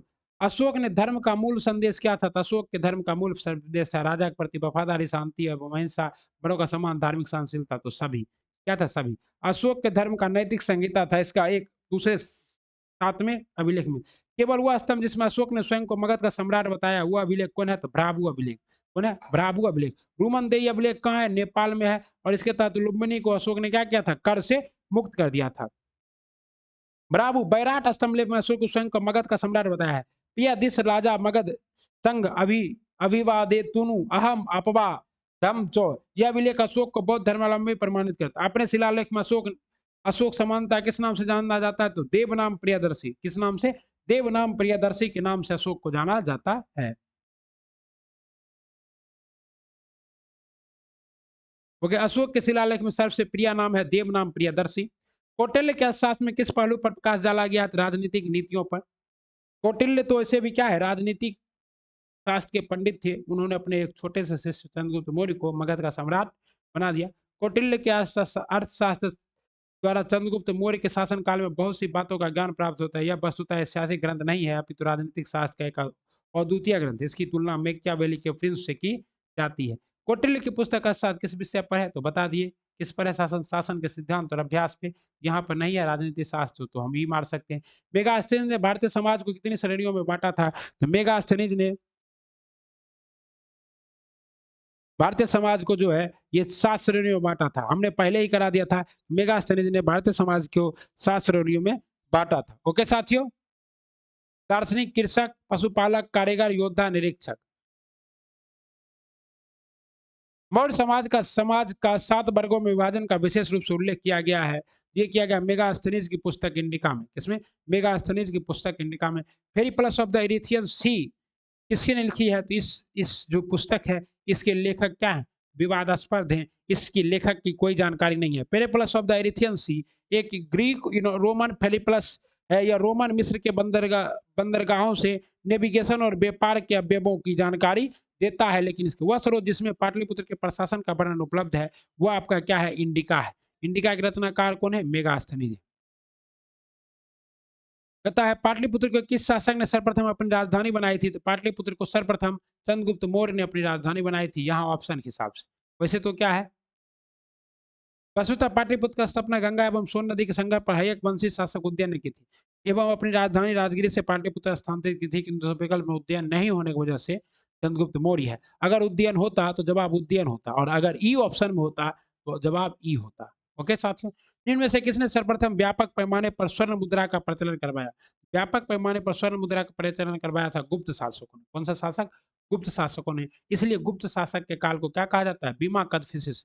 और कजुल कदफिसिस ने भी करवाया था, कुषाण वंश के शासक ने भी। ओके, तो कहता है कुषाण शासकों द्वारा व्यापक पैमाने पर स्वर्ण मुद्रा का प्रचलन प्रारंभ। भारतीय उपमहाद्वीप में इसका सबसे महत्वपूर्ण योगदान कुषाण शासक बीमा कदफिसिस स्वर्ण मुद्रा। कला की गांधार शैली निम्न में से किसके समय पड़ी फूली? कुषाणों के समय। किसके कारण? कुषाण शासक कनिष्क के शासन काल के क्षेत्र में दो स्वतंत्र शैलियों का विकास हुआ, गांधार शैली, मथुरा शैली। इन दोनों को कनिष्क की ओर से पर्याप्त प्रोत्साहन दिया गया। गांधार कला यूनानी कला से प्रभावित थी। इसमें से किस शासक ने चतुर्थ बौद्ध संगीति कश्मीर में आयोजित करवाई थी? कनिष्क ने। ओके साथियों, पूरा करा ही दिया। किसकी अध्यक्षता अश्वघोष ने की थी? वसुमित्र ने की थी। उपाध्यक्षता अश्वघोष ने की थी। इसमें बौद्ध संगीति दो वर्गों में बट गया था, हीनयान, महायान। बार बार एक ही चीज कराने से क्या फायदा? शुंग वंश के बाद किस वंश ने भारत पर राज किया था? शुंग वंश के बाद भारत पर कण्व वंश ने शासन किया था। शुंग वंश का अंतिम राजा देवभूति अपने अमृत वसुदेव के षड्यंत्रों के द्वारा मारा गया। वसुदेव ने नवीन राजवंश की नींव डाली, जिसका नाम था कण्व वंश या कनावयन। राजा खारवेल का नाम जुड़ा है, राजा खारवेल का नाम जुड़ा है साथियों चेदी वंश से और हाथी गुफा अभिलेख से। ओके साथियों, खारवेल किस धर्म को मानता था? तो जैन धर्म को मानता था, कलिंग का राजा था। और हाथी प्राप्ति के लिए अशोक ने भी कहाँ आक्रमण किया था? तो कलिंग पर, जिसकी वर्णन किसमें है? तो अशोक के 13वें शिलालेख में है। ओके, नगरों का कार्मिक पतन किस काल की एक महत्वपूर्ण विशेषता थी? नगरों का कार्मिक पतन गुप्त काल की एक प्रमुख विशेषता थी। गुप्त काल में नगरों का कार्मिक पतन की ओर अग्रसर हुआ। संपूर्ण गंगा घाटी में जो शहर पहले अत्यंत समृद्ध अवस्था में थे, उसमें से अधिकांश को गुप्त युग में या तो त्याग दिया गया या अवशासन में से पर्याप्त विघटन हुआ। पाटलिपुत्र जैसे महत्वपूर्ण नगर हिंदुस्तान के आगमन तक गांव बन गया था, और मथुरा जैसा महत्वपूर्ण नगर एवं कुम्हार सोनपुर, सोरेरा और मथुरा उत्तर प्रदेश में गंगा घाटी, यानी कि क्या है, भयंकर बाढ़ की वजह से क्या हुआ था? गुप्त काल तक बड़े बड़े नगर विध्वंस के कगार पे पहुंच गए थे। इनमें से कौन सा बंदरगाह गुप्त काल में उत्तर भारतीय व्यापार के लिए उपयोग किया जाता था? उत्तर भारतीय भरोच और क्रम्बी। गुप्त काल में बंगाल में ताम्र लिपित एक बंदरगाह है, जहां से उत्तर भारत के दक्षिण पूर्वी एशिया, दक्षिण चीन, लंका, जावा समुद्र पर होता था। पश्चिम भारत का प्रमुख बंदरगाह भूतपूर्व भरोच था, जहां से पश्चिमी देशों के लिए व्यापार होता था। ओके, ये क्या था? पूर्वी भाग में, ये क्या था? पश्चिम भाग में। इसलिए जवाब क्या है? ई है। जवाब क्या है? ई है साथियों। जहां से पश्चिमी देशों, किस शासक वंश ने मंदिरों एवं ब्राह्मणों को सबसे अधिक ग्राम अनुदान में दिया था? सबसे अधिक ग्राम, मंदिरों और शासकों को किसने? तो गुप्त शासकों ने। सब पहला मंदिर वैसे भी किसके शासन काल में बना था? पहला मंदिर गुप्त के शासन काल में बना था। और वो मंदिर कौन था? तो दशावतार मंदिर था। कौन था? दशावतार मंदिर था। जो कि दशावतार मंदिर कहाँ स्थित है? दशावतार, ये कहाँ स्थित है? ये झांसी में स्थित है। ओके साथियों, तथा गुप्त वंश के शासकों ने मंदिरों एवं ब्राह्मणों को सबसे अधिक ग्राम अनुदान दिए। गुप्त लेखों में जिन भूदानों का उल्लेख किया गया, उसमें स्पष्ट रूप से भूमि दान है। गुप्त युग में भूमि राजस्व की दर क्या थी? मतलब टैक्स कितना लिया जाता था? तो उपज का 6वां भाग लिया जाता। गुप्त काल में जो लोग राजकीय भूमि पर कृषि करते थे, उन्हें अपनी उपज का एक भाग राजा को कर के रूप में देना पड़ता था, जो साष्टांग होता था। गुप्त अभिलेखों में भूमि कर को रुद्रांक कहा जाता है। भागवत संप्रदाय के विकास में किसकी देन अत्यधिक थी? भागवत संप्रदाय के विकास में अत्यधिक देन थी हिंदू यूनानियों की, सॉरी, गुप्तों की। गुप्त वंश जो है, ये कैसा धर्म वंश था? भागवत वंश था। और कहते हैं कि जो अरूर अभिलेख है, वो भी किस धर्म से है? भागवत धर्म से। भागवत अथवा वैष्णव धर्म का चरमोत्कर्ष गुप्त राजाओं के शासनकाल में हुआ। गुप्त नरेश वैष्णव मतावलंबी थे तथा उन्होंने इसे अपना राजधर्म बनाया था। ठीक ना? अधिकांश शासक परम भागवत की उपाधि धारण करते थे। विष्णु का वाहन गरुड़ गुप्त का क्या था? राजकीय चिन्ह था। ओके साथियों, गरुड़। इनमें से किसने पहली बार यह व्यवस्था की थी? पृथ्वी के अपनी धुरी पर घूमने के कारण प्रतिदिन दिन और रात होता था। यह वर्णन कौन किया था? आर्यभट्ट ने। किसने? आर्यभट्ट प्रथम व्यक्ति थे जिन्होंने यह व्याख्या की थी, पृथ्वी के अपनी धुरी पर घूमने के कारण ही प्रतिदिन सूर्य उदय एवं सूर्यास्त। इनमें से कौन गुप्त काल में औषधि के क्षेत्र में अपने कार्य के लिए जाने जाते थे? गुप्त काल में औषधि के लिए अपने कार्य के रूप में जाने जाते थे सुश्रुत, शूद्रक। ओके, यानी कि जवाब क्या है? शुद्ध शुद्ध और शैल क्रिया का जनक कहा जाता है। या काशी के रहने वाले थे, इनका कार्य सुश्रुत को। ठीक है, और इन्होंने लिखा भी था सुश्रुत संहिता। इसका काल 600 ईस्वी पूर्व माना जाता है। सैनक ऋग्वेदिक कालीन ऋषि थे। शूद्रक गुप्त कालीन नाटककार थे। चमेलिया गुप्त कालीन नाटककार जिसे कालिदास ने भाषा और क्या है कवि पुत्र के साथ याद किया था। इस प्रकार गुप्त काल में औषधि के क्षेत्र में उपयुक्त में से किसी कार्य नहीं किया। अद्यपि केवल बिहार लोक सेवा आयोग ने क्या किया, इसका जवाब सुश्रुत मान लिया है। चीनी यात्री हेंग सांग ने किस विश्वविद्यालय में अध्ययन किया था? तो चीनी यात्री हेंग सांग ने नालंदा विश्वविद्यालय में अध्ययन किया था और लगभग ये 1.5 वर्षों तक नालंदा में निवास कर उनके योग शास्त्र का अध्ययन किया। इसके बाद वह बंगाली उड़ीसा धन्य होते हुए कांची पहुंचा और अपनी यात्रा के दूसरे दौर में हेंग सांग पुनः नालंदा आया और व्याख्यान दिए। तथा हेंग सांग भी भारत यात्रा के समय सूती कपड़ों के उत्पादन के लिए सबसे प्रसिद्ध नगर था। तो सूती कपड़ों के उत्पादन के लिए सबसे प्रसिद्ध नगर था मथुरा। और हेंग सांग की पुस्तक है सीयू की, जिसमें इसने क्या किया, मथुरा के बारे में वर्णन किया है। ओके, कहते चीनी यात्री हेंग सांग हर्षवर्धन के शासन में भारत आया। मथुरा एवं औद्योगिक नगरी थी। अर्थशास्त्र ज्ञात होता है किसके, सूती वस्त्र उत्कृष्टता के लिए प्रसिद्ध थे। हेंग सांग ने मथुरा की आर्थिक समृद्धि एवं व्यापक प्रगति की पुष्टि की। वह लिखता है कि मथुरा के बाजारों में बिकने वाली वस्तुएं काफी सजा कर रखी जाती। कवि वान किसकी निवासी था? कवि वान पाटलिपुत्र का निवासी था। बाण भट्ट हर्षवर्धन का दरबारी कवि था। बाण भट्ट कहाँ का? हर्षवर्धन का दरबारी कवि था। ये पाटलिपुत्र क्षेत्र के निवासी थे। हर्षचरित, कादम्बरी और चंडी शतक इसकी प्रमुख रचना। हर्षचरित, कादम्बरी और चंडी शतक किसकी रचना है? कवि बाण की रचना है। कवि बाण मतलब बाण भट्ट।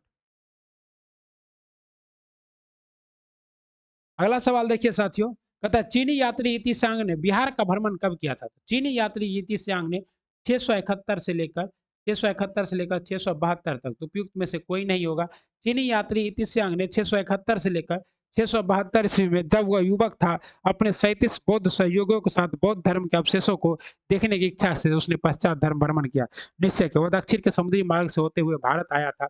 प्रसिद्ध चीनी यात्री फाहियान किसके शासन काल में भारत आया था? चंद्रगुप्त द्वितीय के शासन काल में फाहियान। ओके, कहता है चंद्रगुप्त द्वितीय विक्रमादित्य के शासन काल में चीनी यात्री फाहियान का भारत आगमन। नालंदा विश्वविद्यालय के संस्थापक कौन थे? तो नालंदा विश्वविद्यालय के संस्थापक थे कुमारगुप्त। 415 से लेकर 455 ईस्वी तक ये रहे थे और यही 420 ईस्वी के आसपास इन्होंने नालंदा विश्वविद्यालय की स्थापना करवाई थी। कुमारगुप्त की प्रसिद्ध उपाधि थी महेंद्रादित्य की। कुमारगुप्त की प्रसिद्ध उपाधि क्या थी? महेंद्रादित्य की थी। तथा ताम्रपत्र लेख दर्शाते हैं कि प्राचीन काल में बिहार के राजाओं का संपर्क था। बिहार के राजाओं का संपर्क था जावा और सुमात्रा से। और जावा और सुमात्रा वर्तमान में कहाँ है? इंडोनेशिया में। ओके, और जावा द्वीप पर सबसे बड़ा शहर है बाली। और आपको पता है कि इंडोनेशिया के रुपया में लक्ष्मी जी का मूर्ति छपता है। पाली वंश शासक देवपाल चंद्रगुप्त मतानुयायी था। लेखों में उसे परम सौगात कहा गया। उसने जावा के शैलेंद्र वंशी शासक बलदेव पुत्र के अनुरोध पर उसे नालंदा में बौद्ध विहार बनवाने के लिए 5 गांव दान में दिया था। स्वर्ण भूमि का वह राजा कौन था जिसने नालंदा में एक बौद्ध विहार की स्थापना की तथा उसके रखरखाव हेतु अपने दूत द्वारा देवपाल से 5 गांव दान में देने की प्रार्थना की? वह का कौन था? वह था बलदेव पुत्र। कौन था? बलदेव पुत्र। स्वर्ण भूमि के शासक बला पुत्र देव ने नालंदा में एक बौद्ध विहार की स्थापना की तथा उसके रखरखाव हेतु अपने दूत द्वारा देवपाल से 5 गांव देने की प्रार्थना। नालंदा विश्वविद्यालय के विनाश के कारण थे, नालंदा विश्वविद्यालय के विनाश के कारण थे मुसलमान। और ये मुसलमान कोई और नहीं, कौन था? बख्तियार खिलजी। और अधीन तुर्क मुस्लिम आक्रमणकारियों द्वारा नष्ट किया गया। यह भारत में बौद्ध मत के पतन के लिए अंतिम प्रहार के रूप में देखा जाता है। खजुराहो मंदिर स्थापत्य के निर्माण में सहयोगी था। खजुराहो मंदिर का निर्माण किसने करवाया? चंदेल शासक ने करवाया। किसने? चंदेल शासक ने। खजुराहो में ही किसका मंदिर है? तो कंदरिया महादेव का मंदिर। ओके, खजुराहो के मंदिर चंदेल राजाओं के समय 950 से लेकर 1050 के बीच बनाए गए। यहाँ के मंदिरों में कंदरिया महादेव मंदिर सर्वोत्तम है। कंदरिया महादेव मंदिर खजुराहो सर्वोत्तम है। खजुराहो मध्य प्रदेश के छतरपुर जिले में स्थित है। विक्रमशिला केंद्र शिक्षा केंद्र के संस्थापक का नाम है? तो विक्रमशिला केंद्र संस्थापक का नाम है धर्मपाल। क्या नाम है? धर्मपाल। विक्रमशिला विश्वविद्यालय बिहार के भागलपुर जिले में स्थित है। इसकी स्थापना पाल वंश के धर्मपाल ने की थी। दीपांकर श्री ज्ञान जो उपाध्याय आतिश के नाम से प्रसिद्ध थे, यहाँ के सर्वाधिक प्रसिद्ध विद्वान थे। ये तिब्बत भी गए थे। कौन? निम्नलिखित राजवंशों में से किसका उल्लेख संगम साहित्य में नहीं हुआ है? तो चोल, चेर और पांड्य का हुआ है, लेकिन कदम वंश का कोई भी उल्लेख किसमें? तो आपका संगम साहित्य में नहीं है। संगम साहित्य का जो काल्य है वो स्वर्ण युग किसके काल का है? पांड्य युग का है। इसमें दक्षिण भारत के सभी राज्यों का वर्णन है, राजाओं का वर्णन है। किसमें? संगम साहित्य में केवल चोल, चेल एवं पांड्य शासकों का उद्भव है। और विकास के वर्णन विवरण वो प्राप्त होता है। इन राज्यों में विविध राजाओं के शासनकाल का स्पष्ट निर्धारण संभव न होने पर भी संगम साहित्य से कृष्णा नदी के दक्षिण में सुदूर प्रायद्वीपीय तक राजनीतिक गतिविधियों पर पर्याप्त प्रकाश पड़ता है। संगम युग में उरैयूर उरैयूर किस लिए विख्यात था? तो उरैयूर कपास के व्यापार का महत्वपूर्ण केंद्र था। संगम काल में कपास के व्यापार का महत्वपूर्ण केंद्र क्या था? उरैयूर था। उरैयूर तमिलनाडु के तिरुचिरापल्ली में अवस्थित कावेरी नदी के तट पर, ओके, कावेरी नदी के तट पर उरैयूर संगम कालीन चोल की राजधानी थी। कारी एवं बैरनम मुद्रा राक्षस से लेखक कौन है? विशाख दत्त है। ओके, और इस ग्रंथ में मौर्य इतिहास के मुक्त चंद्रगुप्त मौर्य के जीवन पर प्रकाश डालता है। इसमें चंद्रगुप्त मौर्य के विशल तथा कुलहीन कहा गया है। तथा पृथ्वीराज रासो किसकी रचना है? पृथ्वीराज रासो रचना है चंद्रवरदाई की, जिसमें किसकी जानकारी मिलती है? तो पृथ्वीराज राय पिथौरा के बारे में, पृथ्वीराज चौहान तृतीय के बारे में जानकारी मिलती है। ओके साथियों, स्वप्नवास वदता के लेखक कौन? स्वप्नवास वदता के लेखक है वास। कौन है? वास सिंह साथियों। महाकवि भाष नाम से 13 नाटक उपलब्ध है, जिसमें से 1909 में श्री टी गणपति शास्त्री ने टर्बन कुल राज्य से प्राप्त किया था। इन नाटकों में प्रतिशज्ञ संगोदय स्वप्नदास वाता उरु उरुभंग दूत वाक्य पंचरात्र बाल चरित्र दूत घटोत्कच कर्णभार मध्या व्योम प्रतिमा नाटक अभिषेक नाटक। हो गए। कुमार संभवम महाकाव्य किसकी कवि की रचना? कुमार संभवम ऋतु संहारम ये सब किसकी रचना है साथियों? कालिदास की। कालिदास किसके शासन काल में थे? तो चंद्रगुप्त द्वितीय के शासन काल में थे। इस कुमार संभवम महाकाव्य की रचना महाकाव्य कालिदास ने की थी, जिसमें प्राकृतिक चित्रण था कार्तिकेय के जन्म का वर्णन। कि क्रीता जूनियम पुस्तक के लेखक कौन है? तो क्रीता जूनियम क्रीता जूनिया जूनिया पुस्तक के लेखक कौन है? भारवी। कौन है? भारवी। कृता जूनिया पुस्तक के लेखक भारवी हैं। इस पुस्तक की कथा वस्तु महाभारत से ली गई है। इसमें अर्जुन तथा विकिरात वेशधारी शिव के बीच युद्ध का वर्णन है। उस स्रोत का नाम बतलाइए जो प्राचीन भारत के व्यापारिक मार्गों पर मौन था। वह है मिलिंद पनाह। क्या है? मिलिंद पनाह। पाली भाषा में बौद्ध भिक्षु नागसेन द्वारा लिखित मिलिंद पनाह में नागसेन एवं हिंद यवन शासक मना मनन मिलांडर किसका? मिलांडर के बीच वार्तालाप का वर्णन है। किसमें? हर्षचरित के लेखक कौन है? हर्षचरित के लेखक है बाण भट्ट। इसका घर कहाँ था? तो पटना में था इनका घर। ठीक है ना। हर्षचरित ग्रंथ की रचना सुप्रसिद्ध लेखक बाण भट्ट ने की। यह वर्धन वंश के इतिहास का प्रमुख स्रोत है। यह एक अव्याख्यायिक है, जिसमें लेखक और समकालीन शासक था पूर्वजों। चोल वंश की संस्थापना किसने की थी? चोल वंश की स्थापना की थी विजयालय ने। किसने की थी? विजयालम ने की थी। चोल साम्राज्य की स्थापना विजयालय ने की थी, जो प्रारंभ में पल्लवों का एक सामंत सरदार था। उसने 850 ईस्वी में तंजौर को अपने अधिकार में कर लिया। तंजौर के सब मंदिर राजशेखर राजेश्वर या वृद्धेश्वर मंदिर का निर्माण राजा राज प्रथम के काल में हुआ था। चोल काल किसके लिए प्रसिद्ध था? तो चोल काल जो है ग्राम पंचायतों के लिए प्रसिद्ध था। किसके लिए? चोल शासन में के सबसे महत्वपूर्ण विशेषता अस्थायित्व ग्रामीण संस्था थे के संचालन थे। मतलब चोल काल में गांव को क्या कहा जाता था? कोंडन कहा जाता था। क्या कहा जाता? ग्राम सभा के। कौन सा मध्यकालीन भारतीय साम्राज्य व्यापक स्तर पर स्थानीय स्वशासन के लिए प्रसिद्ध था? वो था चोल। चोल की स्थापना किसने की थी? विजयालय ने। प्रसिद्ध राजा कौन था? राजेंद्र चोल और राजा राज चोल। ओके। दक्षिण भारत के मंदिरों के आकर्षक द्वार क्या कहलाते हैं? दक्षिण भारत के मंदिरों का आकर्षक द्वार कहलाते हैं गोपुरम। गोपुरम क्या होता है? अगर दक्षिण भारत में आप कहीं भी जाइएगा तो बड़े बड़े मंदिर के सामने एक बड़ा सा द्वार होता है, और उस द्वार के आगे भगवान मुर्गन की तस्वीर लगी होती है। उसे हम लोग किस नाम से जानते हैं? तो उसे हम लोग साथियों दक्षिण भारत के मंदिरों का आकर्षक द्वार को गोपुरम कहते हैं। ओके। और पांड्य चोल के राज्यकाल में द्रविड़ शैली प्रवृत्ति रही, और पांड्य काल में मंदिर छोटे होते थे, किंतु उनके प्रांगण के चारों ओर प्राचीर बनाए जाते, जिसके प्रवेश द्वार पर गोपुरम गोपुरम और अहीं आपको पता है अहीं से आया है संगोल भी। ओके।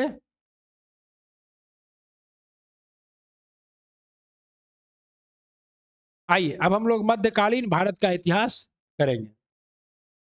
गुलाम वंश का प्रथम शासक कौन था? गुलाम वंश का प्रथम शासक था कुतुबुद्दीन ऐबक। भारत में गुलाम वंश का प्रथम शासक कुतुबुद्दीन ऐबक था। कब बना था ये? 1206 में। मेरी मम्मी को बोलो ना।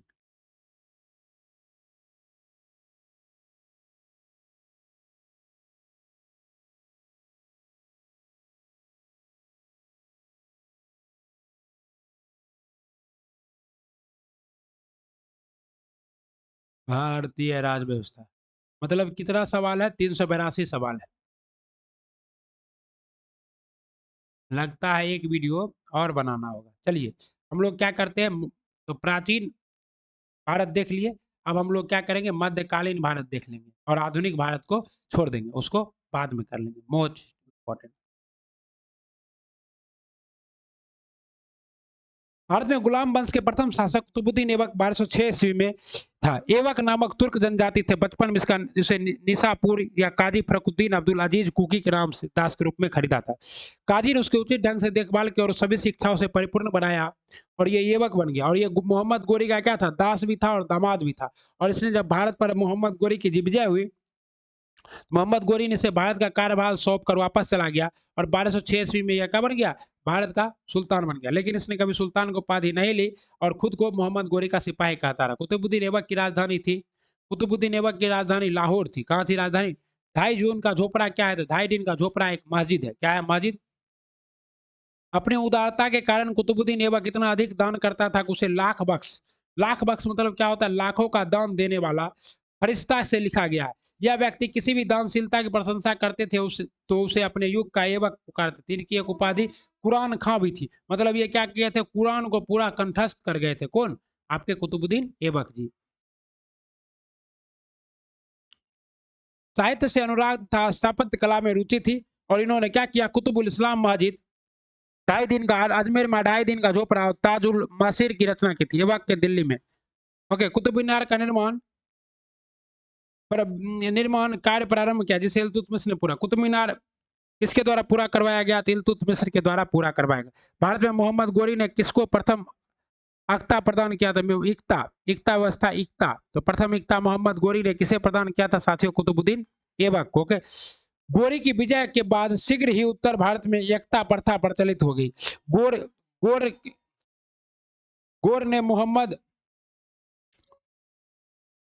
1192 ईस्वी में तराइन के द्वितीय युद्ध में उसने किसे हराया था साथियों? पृथ्वीराज चौहान को। जब पृथ्वीराज चौहान को हरा देता है, क्या करता है, वह भारत पर कब्जा कर लेता है और कब्जा करने के बाद किसे अपना शासक बना देता है? कुतुबुद्दीन ऐबक को। और कुतुबुद्दीन ऐबक जो है ये मोहम्मद गोरी का दास बनकर ही शासन करता है, सुल्तान नहीं बनता है। सुल्तान बनता है भारत का पहला इल्तुतमिश। बिहार का प्रथम मुस्लिम विजेता कौन था? तो बिहार पे प्रथम मुस्लिम विजेता था बख्तियार खिलजी। बख्तियार खिलजी ने ही क्या किया था, नालंदा विश्वविद्यालय को पूरी तरह से तबाह कर दिया था। ओके साथियों, 1193 से 1202 ईस्वी में बख्तियार खिलजी ने आक्रमण किया था तथा नालंदा एवं विक्रमशिला बिहार के तहस नहस कर दिया। राजधानी अनंतपुरी पर कब्जा कर लिया। 1202 से 1203 के आसपास बंगाल पर आक्रमण किया और उस समय वहां का शासक कौन था? लक्ष्मण सेन था। वह बिना युद्ध किए ही भाग निकला और तुर्की सेना से पराजित होकर क्या हुआ? चलिए अगला है, कहता है बिहार का बख्तियार खिलजी के हमले का पहला विवरण प्राप्त होता है तबकाते नासरी से। किससे प्राप्त होता है? तबकाते नासरी से। और तबकाते नासरी पुस्तक किसकी है? तो मिनाज उस सिराज की है। किसकी है? मिनाज उस सिराज की। मिनाज उस सिराज की पुस्तक तबकाते नासरी समय किसकी? बख्तियार खिलजी के आक्रमण की घटना प्राप्त होती है। नालंदा बिहार का विध्वंस किया था बख्तियार खिलजी ने। ओके, इल्तुतमिश ने बिहार का अपना प्रथम सूबेदार किसे बनाया था? इल्तुतमिश ने मलिक जानी को बिहार का अपना प्रथम सूबेदार बनाया था। कब बनाया था? 1225 ईस्वी में। वैसे इल्तुतमिश शासक कब बना था? तो 1212 ईस्वी में ही शासक बना था, लेकिन बिहार में उसने अपना पहला सूबेदार मलिक जानी को बनाया था साथियों। राजमहल की पहाड़ियों में तेलैया गढ़ी के समीप हिसामुद्दीन एबज के पराजित कर एबाज ने इल्तुतमिश को। वह प्रथम मुस्लिम शासक कौन था जिसने के शासन के सिद्धांत को राजाओं के ईश्वरीय अधिकार सिद्धांत के समान प्रतिपादित किया? वह कौन था साथियों? बलबन। कौन था? और बलबन ने कैसी नीति दी थी? तो लौह एवं रक्त की नीति। और बोला था राजा का इतना इज्जत करो, राजा के चरणों में गिर के क्या करो? नाक रगड़ो और राजा का हाथ पकड़ के चूमो और फिर क्या करो? राजा के सामने सिजदा और पाबोस करो। ओके, और ये राजा को ईश्वर का तुल्य मानता था और खुद को कहता था जिल्ले इलाही बलबन। जिल्ले इलाही का मतलब क्या होता है? अल्लाह का परछाई। बलबन प्रथम मुस्लिम शासक था जिसने शासन के सिद्धांत को राजाओं के ईश्वरीय अधिकार सिद्धांत माना। ओके, और इन्होंने क्या किया? पैगंबर के पश्चात राजा जिसे जिले इलाही का अर्थ ईश्वर का प्रतिबिंब, उसके पुत्र बुर्गा खां था, बुगारा खां। बहुत ही बन रहा था बाबा, जब बहुत बाबा बन रहा था और खुद को अल्लाह का परछाई कर रहा था, तभी इसका पुत्र जो बुगरा खां था ये क्या हुआ? गया था लड़ने और दबाने गया था तुर्क आक्रमणकारियों को और उसमें ही मारा गया बुगरा खां। जब बुगरा खां मर गया न, तो बलबन बहुत दुखी हो गया और उसके बाद इस सुधरा तनी मनी, उसके बाद तो मर ही गया। किस दिल्ली सुल्तान ने, कहते हैं ज्यादा बाबा बनोगे क्या होगे, 3 ठमा मख जाओगे। किस दिल्ली सुल्तान ने रक्त एवं लौह की नीति अपनाई थी? रक्त एवं लौह की नीति अपनाई थी बलबन ने, बता दिए। रक्त एवं लौह की नीति की क्या थी? खुद को नियामत खुदाई कहता था, ईश्वर का प्रतिनिधि। जब उसने राजस्व प्राप्त किया तो वह शरीयत के नियमों और आदर्शों से पूर्णतः स्वतंत्र था। बर्री ने यह कथन किस सुल्तान के लिए कहा है? अलाउद्दीन खिलजी के लिए। आपको पता है कि अलाउद्दीन खिलजी पर तो मूवी भी बन चुका है, पद्मावत, आप लोग देखे होंगे, जिसमें रणवीर सिंह है और दीपिका पादुकोण जी हैं, और शाहिद कपूर वाला मूवी जो है वो सब उसी में क्या है, अलाउद्दीन खिलजी के बारे में ही वर्णन है। अलाउद्दीन खिलजी का जो है चक्कर था, एक हिजरा के साथ, जिसका नाम क्या था? मलिक काफूर। ओके। अलाउद्दीन ने राजपथ के विषय में बलबन से के विचार को पुनर्जीवित किया। वह राजा की सार्वभौमिकता पर विश्वास करता था। ओके। यामनी उस खिलाफत नासिरी उल मुमाविली ने बताया, इस प्रकार अलाउद्दीन दिल्ली का पहला सुल्तान था जिसने धर्म में राजनीतिक हस्तक्षेप को क्या किया, बंद कर दिया। और अलाउद्दीन खिलजी ने ही बाजार एवं नियंत्रण प्रणाली स्टार्ट की थी। कहता अलाउद्दीन खिलजी के प्रसिद्ध सेनापति में किसकी मंगोलों के विरुद्ध लड़ते हुए मृत्यु हो गई थी? वह था जफर खान। अलाउद्दीन खिलजी ने मंगोलों को जब बुरी तरह से हराया एक बार, तो सारे मंगोल सैनिक कहे कि अब हम कहाँ जाएंगे, आप ही के साथ आएंगे। तो उन्होंने, अलाउद्दीन खिलजी ने उस मंगोल को इस्लाम धर्म कबूल करवाया, और वो सब तो थे ही इस्लाम, और उनके लिए दिल्ली में एक नया शहर बसाया, जगह बसाया, जिसका नाम है मंगोलपुरी। और दिल्ली में अभी भी है मंगोलपुरी, जामा मस्जिद के पास, जहां पर कैसे मुस्लिम रहते हैं, ताही मंगोली मुस्लिम रहते हैं, मंगोलिया के, जिसे किसने हराया था? अलाउद्दीन खिलजी ने हराया था साथियों। रानी पद्मिनी का नाम अलाउद्दीन की चित्तौड़ विजय से जोड़ा जाता है। उनके पति का नाम क्या था? राणा राणा रतन सिंह। और आपको इसी पर तो मूवी मिला है, क्या सी, इसी पर ना आपको मूवी मिला है। हाँ बिल्कुल सही। कौन सा मूवी मिला है? बिल्कुल सही। वो मूवी का नाम क्या है? पद्मावत। तो पद्मावत पुस्तक लिखा गया था किसके द्वारा? मलिक मोहम्मद जायसी के द्वारा, और इसी पुस्तक पर आधारित मूवी है पद्मावत। इसमें कहा गया है, अलाउद्दीन खिलजी के कोई कान में कह दिया है कि राणा रतन सिंह की पत्नी जो है पद्मावती, वो विश्व की सबसे सुंदर महिला है, और वो राजा के पास होनी चाहिए, महाराज के पास, और ये तो रतन सिंह के पास है। उसकी प्राप्ति के लिए किसने किया? तो अलाउद्दीन खिलजी ने आक्रमण किया। बहुत दिनों तक आक्रमण होते रहा, छल से राणा रतन सिंह की मृत्यु कर दी गई। लेकिन जब ये अंदर पहुंचा दरवाजे के अंदर, जिसने देखा कि रानी पद्मिनी ने क्या कर लिया था? जोहर कर लिया था। जोहर का मतलब क्या होता है साथियों? इसने आग, खुद को आग के हवाले कर दी थी रानी पद्मिनी और वहां की सारी महिलाओं ने। अलाउद्दीन खिलजी के आक्रमण के समय देवगिरी का शासक कौन था? अलाउद्दीन खिलजी के आक्रमण के समय देवगिरी का शासक था रामचंद्र देव। अलाउद्दीन के आक्रमण के समय देवगिरी का शासक रामचंद्र देव था, और 1296 में देवगिरी के शासक रामचंद्र देव ने अलाउद्दीन के सफल आक्रमण से बाध्य होकर उसके प्रति वर्ष एलियचर का आय भेजने का वादा किया था। ओके साथ, किस सुल्तान के काल में खालसा भूमि अधिक पैमाने पर विकसित हुई? खालसा भूमि किसके शासन? अलाउद्दीन खिलजी के शासनकाल में। जिसका कोई जो सरकार का अधिपत्य में होता है उसे क्या कहते हैं? अलाउद्दीन की राजस्व और लगान व्यवस्था का मुख्य उद्देश्य एक शक्तिशाली और निरंकुश राज्य की स्थापना करना था। उसने उन सभी व्यक्तियों की भूमि छीन ली जिसे वह मलिक, राज्य द्वारा प्रदत्त संपत्ति, इनाम, इजाजत, पेंशन था, वक्फ, धर्मार्थ प्राप्त हुई भूमि आदि के रूप में मिली थी। फलतः खिलसा भूमि अधिक पैमाने पर। अलाई दरवाजा का निर्माण किसने कराया? अलाई दरवाजा का निर्माण अलाउद्दीन खिलजी ने कराया। हौज खास का निर्माण दिल्ली में किसने करवाया था? अलाउद्दीन खिलजी ने करवाया था। अलाई दरवाजा पर एक क्वेश्चन आया था अभी हाल ही में बीपी बिहार दरोगा में, उसमें पूछा गया था कुतुब मीनार का मुख्य प्रवेश द्वार क्या है? आप लोग अगर कभी कुतुब मीनार गए होंगे, वहां पे जो मुख्य प्रवेश द्वार है वही क्या है? अलाई दरवाजा, जिसका निर्माण किसने करवाया था? अलाउद्दीन खिलजी। कुतुब मीनार के निकट करवाया। इसका निर्माण पत्थरों के संगमरमर द्वारा क्या है? 1311 ईस्वी में बनकर तैयार हुआ। इल्तुतमिश के मकबरे की तरह इसमें एक चौकोर बड़ा कमरा है जिसकी छत पर एक गुम्बद है और उसकी चारों ओर दीवारों का क्या है? मेहराबदार है। दिल्ली के किस सुल्तान ने सबसे ज्यादा नहरों का निर्माण कराया? तो फिरोज शाह तुगलक ने। फिरोज शाह तुगलक को दिल्ली सल्तनत का क्या कहा जाता है? अकबर कहा जाता है। फिरोज तुगलक का शासनकाल भारत में नहरों का सबसे बड़े जल का निर्माण करने के कारण प्रसिद्ध था। सिंचाई की सुविधा के लिए उसने 5 बड़ी नहरों का निर्माण कराया। फिरोज तुगलक उलेमा वर्ग की स्वीकृति के पश्चात हक के सर्व नामक सिंचाई कर लगाने का काम करता। फिरोज तुगलक द्वारा स्थापित दारुल सफा क्या था? फिरोज तुगलक द्वारा स्थापित दारुल सफा था एक खैराती अस्पताल। फिरोज तुगलक ने दारुल सफा, दारुल इस्लाम, ये सब की स्थापना करवाई थी। ओके साथियों। और दारुल सफा क्या था? एक खैराती अस्पताल था जहां गरीबों का मुफ्त इलाज होता था। निम्न में से किस सुल्तान ने बेरोजगारों को रोजगार दिलवाया? बेरोजगारों को रोजगार कौन सा सुल्तान दिलवाया? फिरोज शाह तुगलक ने। और इसके लिए इन्होंने क्या किया था साथियों? फिरोज शाह तुगलक ने सामान्य लोगों की भलाई के लिए कुछ उपकार किए। नियुक्ति के लिए एक दफ्तर, रोजगार दफ्तर खोल कर तथा प्रत्येक मनुष्य को गुण एवं योग्यता की पूरी जांच पड़ताल के बाद यथासंभव अधिक से अधिक लोगों को नियुक्ति देने का काम किसने किया? फिरोज शाह तुगलक। निम्नलिखित में से किस सुल्तान के दरबार में सबसे अधिक गुलाम थे? सबसे अधिक गुलाम थे फिरोज शाह तुगलक के दरबार में। फिरोज के दासों का बहुत शौक था। उसके दासों की संख्या संभवतः 1,80,000 तक पहुंच गई थी। उनकी देखभाल के लिए एक पृथक विभाग दीवाने बंदगान था। दीवाने बंदगान यानी दास प्रथा से संबंधित विभाग की स्थापना किसने की थी? फिरोज शाह तुगलक ने की थी साथियों। ओके, उसे दासों की शिक्षा का पूर्ण ध्यान रखा था। प्रत्येक दास को 10 से 100 टके की वेतन मिलता था तथा कभी कभी जागीर भी मिलती थी। फिरोज का यह शौक राज्य के लिए हानिकारक सिद्ध हुआ। निम्न में से किस सुल्तान ने फलों की गुणवत्ता सुधारने के लिए उपाय किए थे? तो फिरोज शाह तुगलक ने फलों की गुणवत्ता सुधारने के लिए उपाय किया था। ओके, और बागवानी में रुचि रखता था। 1200 नए बाग लगवाया था। फारसी यात्री अब्दुल रज्जाक भारत में किस राजा के शासन काल में आया था? तो फारसी यात्री अब्दुल रज्जाक भारत में देवराय द्वितीय के शासन काल में आया था। देवराय द्वितीय किस वंश का शासक था साथियों? विजयनगर साम्राज्य का। विजयनगर।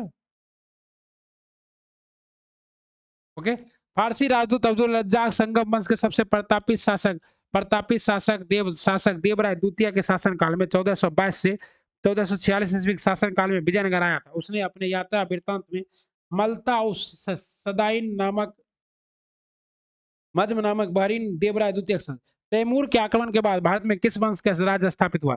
तैमूर के आक्रमण के बाद भारत में तैमूर लंग जब आक्रमण करता है तो भारत में किस वंश का शासन था? तुगलक वंश का। और इसके बाद किस वंश का स्थापित हुआ साथियों? तो तुगलक वंश।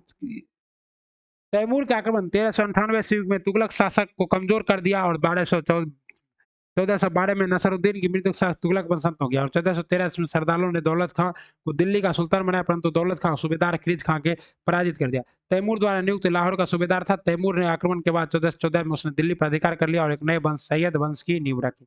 सैयद वंश की स्थापना किसने की थी? खिलजी खां ने की थी। किसने? खिलजी खान। निम्न में से किस सुल्तान ने एक नया नगर बसाया था? तो वो नगर था सिकंदर लोधी। 17 जुलाई 1489 को निजाम खां सुल्तान सिकंदर शाह के नाम से सिंहासन बैठा हुआ। लोधी वंश का महानतम शासक था और 1504 में सिकंदर लोधी ने राजस्थान के शासनों पर नियंत्रण स्थापित किया था। और इसने 1504 में सिकंदर लोधी ने क्या चलाया था? गज सिकंदरी नामक पैमाना चलाया था जमीन को नापने के लिए। और इसने क्या करवाया था? तो कहता है उसके स्वयं के आदेश से एक आयुर्वेदिक ग्रंथ का फारसी में अनुवाद किया जिसका नाम रखा था फारंगे सिकंदरी। उसके समय में गायन विद्या का एक श्रेष्ठ ग्रंथ लजवत सिकंदर शाही थी। और सिकंदर जो था सिकंदर लोधी शहनाई सुनने का शौकीन था और गुरु रुखी क्या किस नाम से? गुल रुखी नाम से क्या लिखता था साथियों? तो गुल रुखी नाम से सिकंदर लोधी जो है ये लिखता था। एकदम सही पकड़े हैं। लेख लिखता था, कविताएं लिखता था। विजयनगर साम्राज्य के संस्थापक कौन थे? तो विजयनगर साम्राज्य के संस्थापक थे हरिहर और बुक्का नामक दो भाइयों। ओके, हम तो जब क्वेश्चन कराते डिटेल में बताते तो हरिहर और बुक्का जो है दो भाई था। मोहम्मद बिन तुगलक के शासन काल में विद्रोह किया, इसको पकड़कर लाया गया, दिल्ली आया, मुस्लिम बना, वापस गया, फिर हिंदू बना और फिर विजयनगर साम्राज्य की स्थापना कर दी। सब कुछ बताते, लेकिन अभी तो क्या है, समय का थोड़ा अभाव है। विजयनगर के उस पहले शासक की पहचान करें जिसने बहमनी को गोवा छीना। बहमनी से गोवा छीनने वाला था हरिहर द्वितीय। हरिहर द्वितीय ने बहमनियों से गोवा छीन लिया था। तथा 1377 में बुक्का की मृत्यु के बाद उसका पुत्र हरिहर द्वितीय 1377 से 1407 में सिंहासन बैठा। उसने महाराजा धीराज की उपाधि दी। उसने कनरा, मैसूर, तिरुचिरापल्ली, कांची आदि प्रदेशों को जीता और श्रीलंका के राजा से राजस्व वसूल किया। बहमनी राज्य से भी उसका संघर्ष हुआ और 1377 ईस्वी में सुल्तान मुजाहिद ने उसके राज्य का आक्रमण किया किंतु सफल नहीं हुआ। हरिहर द्वितीय ने सबसे बड़ी सफलता पश्चिम में बहमनी राज्य के वेलगांव और गोवा छीनना था। विजयनगर के राजा कृष्णदेव राय ने गोलकुंडा का युद्ध किस राजा के साथ लड़ा था? तो कुली कुतुब शाह के। कुली कुतुब शाह कौन था साथियों? तो विजयनगर का सुल्तान, बीजापुर का सुल्तान था। विजयनगर के राजा कृष्णदेव राय ने गोलकुंडा का युद्ध गोलकुंडा के सुल्तान कुली कुतुब शाह के साथ लड़ा था। गोलकुंडा में कुतुब शाही वंश की स्थापना कुली कुतुब शाह ने किया था। जब जब कृष्णदेव राय के साथ युद्ध व्यस्त था तब कुली कुतुब शाह विजयनगर सीमा पर उड़ीसा की सीमा पर पंकल और गंटूर के दुर्ग पर आक्रमण किया था। बरंगल, कोडवी आदि के किले को जीत लिया। इसके पश्चात उसने विजयनगर पर आक्रमण करने का प्रयास किया। विजयनगर साम्राज्य की वित्तीय व्यवस्था की मुख्य विशेषता क्या थी? इसकी मुख्य विशेषता थी भू राजस्व। विजयनगर साम्राज्य की वित्तीय व्यवस्था की क्या थी? मुख्य विशेषता क्या थी? भू राजस्व थी। विजयनगर साम्राज्य के विभिन्न स्रोतों से आय प्राप्त होती थी यथा भू राजस्व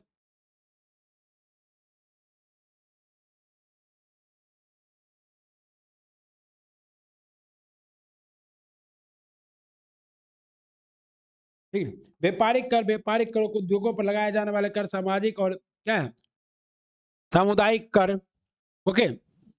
अपराधों का भूमि की भली भांति सर्वेक्षण किया जाता था और उपज का 1/6 भाग कर के रूप में लिया जाता था, जिसे शिष्ट भूमि कर नामक राज्य की आय का प्रमुख स्रोत था। केंद्रीय राजस्व विभाग को 18वें यथावत का। विजयनगर साम्राज्य का अवशेष कहाँ मिला है? विजयनगर साम्राज्य का अवशेष कहाँ मिला साथियों? हम्पी में। विजयनगर साम्राज्य का स्टेप कहाँ?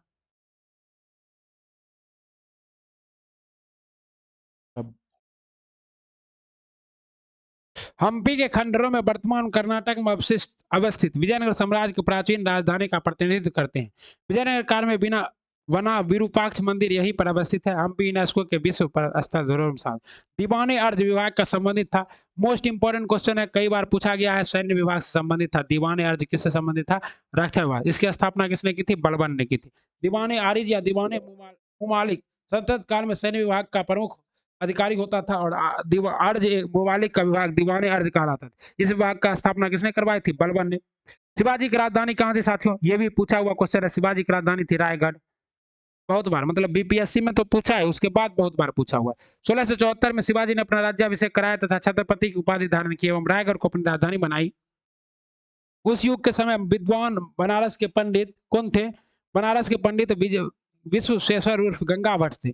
बहमनी राज्य के संस्थापक कौन था? बहमनी राज्य का संस्थापक था साथियों अलाउद्दीन हसन खां, जिसे आप लोग अलाउद्दीन हसन बहमन शाह के नाम से भी जानते हैं। दक्कन में अमीरान ए सदा के विद्रोह के परिणाम स्वरूप मोहम्मद बिन तुगलक के शासन काल के अंतिम दिनों में बहमनी साम्राज्य का स्थापना जफर खां, जिसका नाम था हसन गंगू नामक सरदार ने अलाउद्दीन हसन बहमन शाह की उपाधि धारण कर 1347 ईस्वी में की थी। सिंहासन रूढ़ हुआ और बहमनी साम्राज्य की नींव डाली। उसने गुलबर्गा को अपने नव स्थापित साम्राज्य की राजधानी बनाया। उसका नाम असहनाबाद रखा। अपने साम्राज्य के शासन के लिए उसने इसे 4 तरफ प्रांतों में विभाजित किया: गुलबर्गा, दौलतबाग, बरार और बीदर। गुलबर्गा, दौलताबाद, बरार और बीदर साथियों। गुलबर्गा प्रांत के सबसे महत्वपूर्ण था, बीजापुर सम्मिलित था। ओके साथियों। पता है सरमजामी प्रथा किससे संबंधित है? सरमजामी प्रथा मराठा भू राजस्व प्रथा से संबंधित। मराठा भूराज मराठा काल में सरंजामी प्रथा भू राजस्व प्रणाली से संबंधित थी। इस काल में मराठा जागीरदारों को सरंजामी भूमि उसके निर्वहन के लिए प्रदान। निम्नलिखित में से कौन भूमि उत्पाद पर लगने वाले कर को इंगित करता है? तो ये है आपका मुत्तई। मुत्तई क्या है? कर है। पता है? 1, 3 और 4 मतलब खुम्स चोर के सभी क्या है? कर है। पता है? खराज, उर्स और मुतई भूमि उत्पाद पर लगने वाले कर को इंगित करता है, जबकि खुम्स भूमि उत्पाद पर लगने वाला कर नहीं, अपितु खुम्स जो है ये क्या है? लूट का कर है। खुम्स युद्ध में शत्रु विजय की जनता के लूट प्राप्त। इस लूट का 4/5 भाग सैनिकों में बांट दिया जाता था और 1/5 भाग शेष राजकोष में जमा किया जाता था। ओके साथियों। ओके। और शेष मोहम्मद तुगलक ने 4/5 राजकोष में दिया और 1/5 सैनिकों पर का। सिकंदर लोदी ने गड़े हुए खजानों में से कोई हिस्सा नहीं लिया। किस सुल्तान ने जमीन में फसल की नपाई का आधा राजस्व के रूप में दावा किया था? अलाउद्दीन खिलजी ने। फसल की नपाई का आधा राजस्व। अलाउद्दीन खिलजी दिल्ली सल्तनत का पहला सुल्तान था जिसने भू राजस्व नीति के में कुछ परिवर्तन किए थे। उसने उपज का 50% भू राजस्व के रूप में निश्चित किया, जिसने अनाज के रूप में लेने के लिए जोर दिया गया। इससे पूर्व बलबन और इल्तुतमिश ने भू राजस्व पाई का 1/3 दर लेने का काम। शेख बहरामुद्दीन जकारिया किस संप्रदाय से संबंधित थे? तो शेख बहरामुद्दीन जकारिया का संबंध था साथियों किससे? सुहारवर्दी संप्रदाय से। शेख बहरा किससे? सुहारवर्दी संप्रदाय शेख बहरुद्दीन जकारिया से इसका संप्रदाय। सूफियों के इस संप्रदाय के शेख सैदुद्दीन आरिफ, शेख सरुद्दीन अबुल फतेह और शेख जलालुद्दीन। इन शासकों में से किसने अपनी सैन्य टुकड़ियों को 200, 250 एवं 500 के इकाइयों में विभाजित किया था? तो वो था आपका इस्लाम शाह शेर शाह का पुत्र था और इस्लाम शाह ने पूरे उत्तर भारत में 8 वर्षों तक शासन किया। उसके मृत्यु के पश्चात 1453 ईस्वी इस्लाम शाह ने अपनी सैन्य टुकड़ियों को 50, 200, 250 और 500 की इकाई में विभाजित किया था। संभवतः शेर शाह समय में भी सैन्य विभाजन की यही प्रणाली प्रचलित थी। ज्ञातव्य हो कि बिहार लोक सेवा आयोग ने इस प्रश्न का उत्तर ई माना है। क्या माना है? ई माना है। यानी कि आपको पता है कि शेर शाह का पुत्र इस्लाम शाह और शेर शाह दोनों यही करता था, इसलिए इसका जवाब क्या है? ई माना गया है। जवाविद का संबंध किससे? जवाविद का संबंध है राज्य कानून से।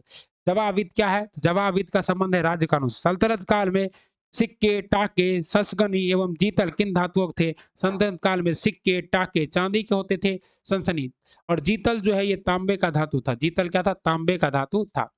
सल्तनत काल में चांदी, टाका। भारत में कागज का प्रयोग कब प्रारंभ हुआ? में कागज का प्रयोग 12वीं सदी में प्रारंभ हुआ। कब से प्रारंभ हुआ? 12वीं सदी में प्रारंभ हुआ। ओके। तथा विश्व में सर्वप्रथम कागज का आविष्कार चीन में हुआ था और भारत में कागज का प्रयोग 12वीं शताब्दी में प्रारंभ हुआ। आशुतोष संग्रहालय 1105 ईस्वी में पेपर संरक्षित किया गया जिसका शीर्षक पंचरक्षा है। यह भारत में कागज का प्रथम प्राचीन प्रमाण। तबकाते नासरी किसकी लेखक है? तो मिनाज उस सूराज के लेखक है। मोस्ट इंपॉर्टेंट, क्योंकि इसमें जो है बिहार की जानकारी मिलती है, साथ ही साथ बख्तियार खिलजी का नालंदा विश्वविद्यालय पर आक्रमण की भी जानकारी मिलती है। किसमें साथियों?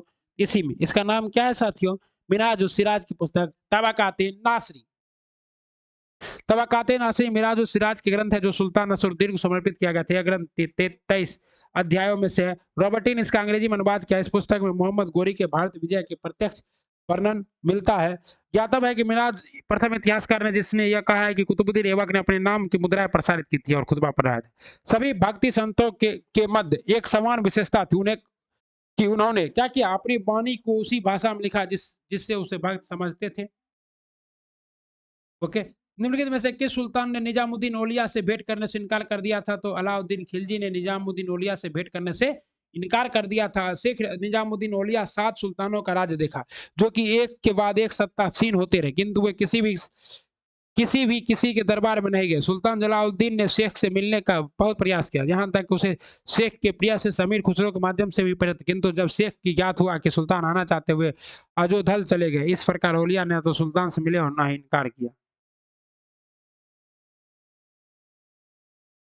दूसरी तरफ जलालुद्दीन ने उससे मिलने की आज्ञा मांगी तो शेख ने उत्तर दिया कि मेरे मकान के 2 दरवाजे, यदि सुल्तान एक के द्वारा आएगा तो मैं दूसरे के द्वारा बाहर चला जाऊंगा। उन्होंने अलाउद्दीन से मिलने से इनकार कर दिया। वे महबूब इलाही के नाम से प्रसिद्ध थे और वो किसी सुल्तान से नहीं मिलना चाहते थे। बारह मासा की रचना किसने की? 12 मासा की रचना की थी मलिक मोहम्मद जायसी ने, और पद्मावत की भी रचना इसने की थी मलिक मोहम्मद जायसी ने। 12 मासा की रचना मलिक मोहम्मद जायसी ने की। जायसी की पद्मावत, अखारवट तथा आखिरी कलम पद्मावत का हिंदी साहित्य महत्वपूर्ण है। पानीपत युद्ध में बाबर की जीत का मुख्य कारण क्या था? तुगलकमा नीति। तुगलकमा नीति, उसकी सैन्य कुशलता, तुगलकमा नीति, ये सब थी। अफगान, अगर इसमें ऑप्शन ई रहता जवाब क्या होता? ई होता। पानीपत की पहली लड़ाई 21 अप्रैल 1526 ईस्वी को बाबर एवं इब्राहिम लोदी के बीच हुई, जिसमें अपनी सैन्य कुशलता के बल पर बाबर ने विजय प्राप्त की। बाबर की सैन्य संख्या लोदी की सेना से कम थी, फिर भी उसने कुशल सैन्य नीति के चलते विजयश्री ने उसका वरण किया। इब्राहिम लोदी स्वयं का एक अनुभव शून्य व्यक्ति था। बाबर लिखता है कि वह अनुभवहीन व्यक्ति था जो अपनी गतिविधियों से बड़ी क्या था? असावधानी रखता था। वह बिना किसी व्यवस्था के आगे बढ़ता रुकता था, बिना किसी दूरदर्शिता के संघर्ष लीन हो जाता था। तुजुके बाबरी किस भाषा में लिखी गई? तुजुके बाबरी तुर्की भाषा में लिखी गई है। ये क्या है? बाबर की आत्मकथा है तुजुके बाबरी। बाबर ने खुद लिखा था साथियों। हुमायूं ने चुनार दुर्ग पर प्रथम आक्रमण कब किया था? हुमायूं ने चुनार दुर्ग पर प्रथम आक्रमण 1532 ईस्वी में किया था। अब जो भी सवाल बच जाता है वो सवाल हम लोग मॉडर्न हिस्ट्री पहले करेंगे और फिर मॉडर्न हिस्ट्री के बाद हम लोग क्या करेंगे? ये एंशियंट मिडाइवल हिस्ट्री का सवाल करेंगे। लगभग अब वही क्या है, 35 सवाल बचे हैं। 35 सवाल बचे हैं, तो अभी अब हम अपना दूसरा काम आ गया है सामने, इस वजह से आप लोगों से विदा लेते हैं। अगले वीडियो में पहले हम लोग यहाँ से स्टार्ट करेंगे आधुनिक भारत का इतिहास, जो कि लगभग 300 सवाल हैं, और उसके बाद हम लोग जो बचा हुआ मध्यकालीन इतिहास है उसको भी कर लेंगे। बस आप लोग क्या कीजिए, तब तक खूब मन लगा के पढ़िए। और ये जो क्लास है ये था आपका ही बीपीएससी शिक्षक भर्ती 2023 69 बीपीएससी स्पेशल। बीपीएससी में पूछा गया संपूर्ण इतिहास का PYQ सीरीज 50 से 60% प्रश्न यहीं से आएंगे। अब की बार बेरोजगारी से मुक्ति पक्का। सर्वेश सर आपका छोटा भाई इस क्लास को करा रहा था, और ये लड़का एकदम भोपाल लेके प्रचार कर रहा है कि यही आएगा आएगा। ओके, और याद रखिएगा साथियों, कहते हैं जुनून एक ऐसी अवस्था है जहां पर इंसान की चाहत पागलपन का रूप ले लेती है। तो जुनून के साथ पढ़ना है। 1 महीना का समय है, 10 घंटा 12 घंटा जितना पढ़ सकते हैं पढ़िए, और हम तो हैं ही आपका सपोर्ट के लिए। राधे राधे, वंदे मातरम, जय हिंद, श्री शिवाय, नमस्तुभ्यम, खुदा हाफिज।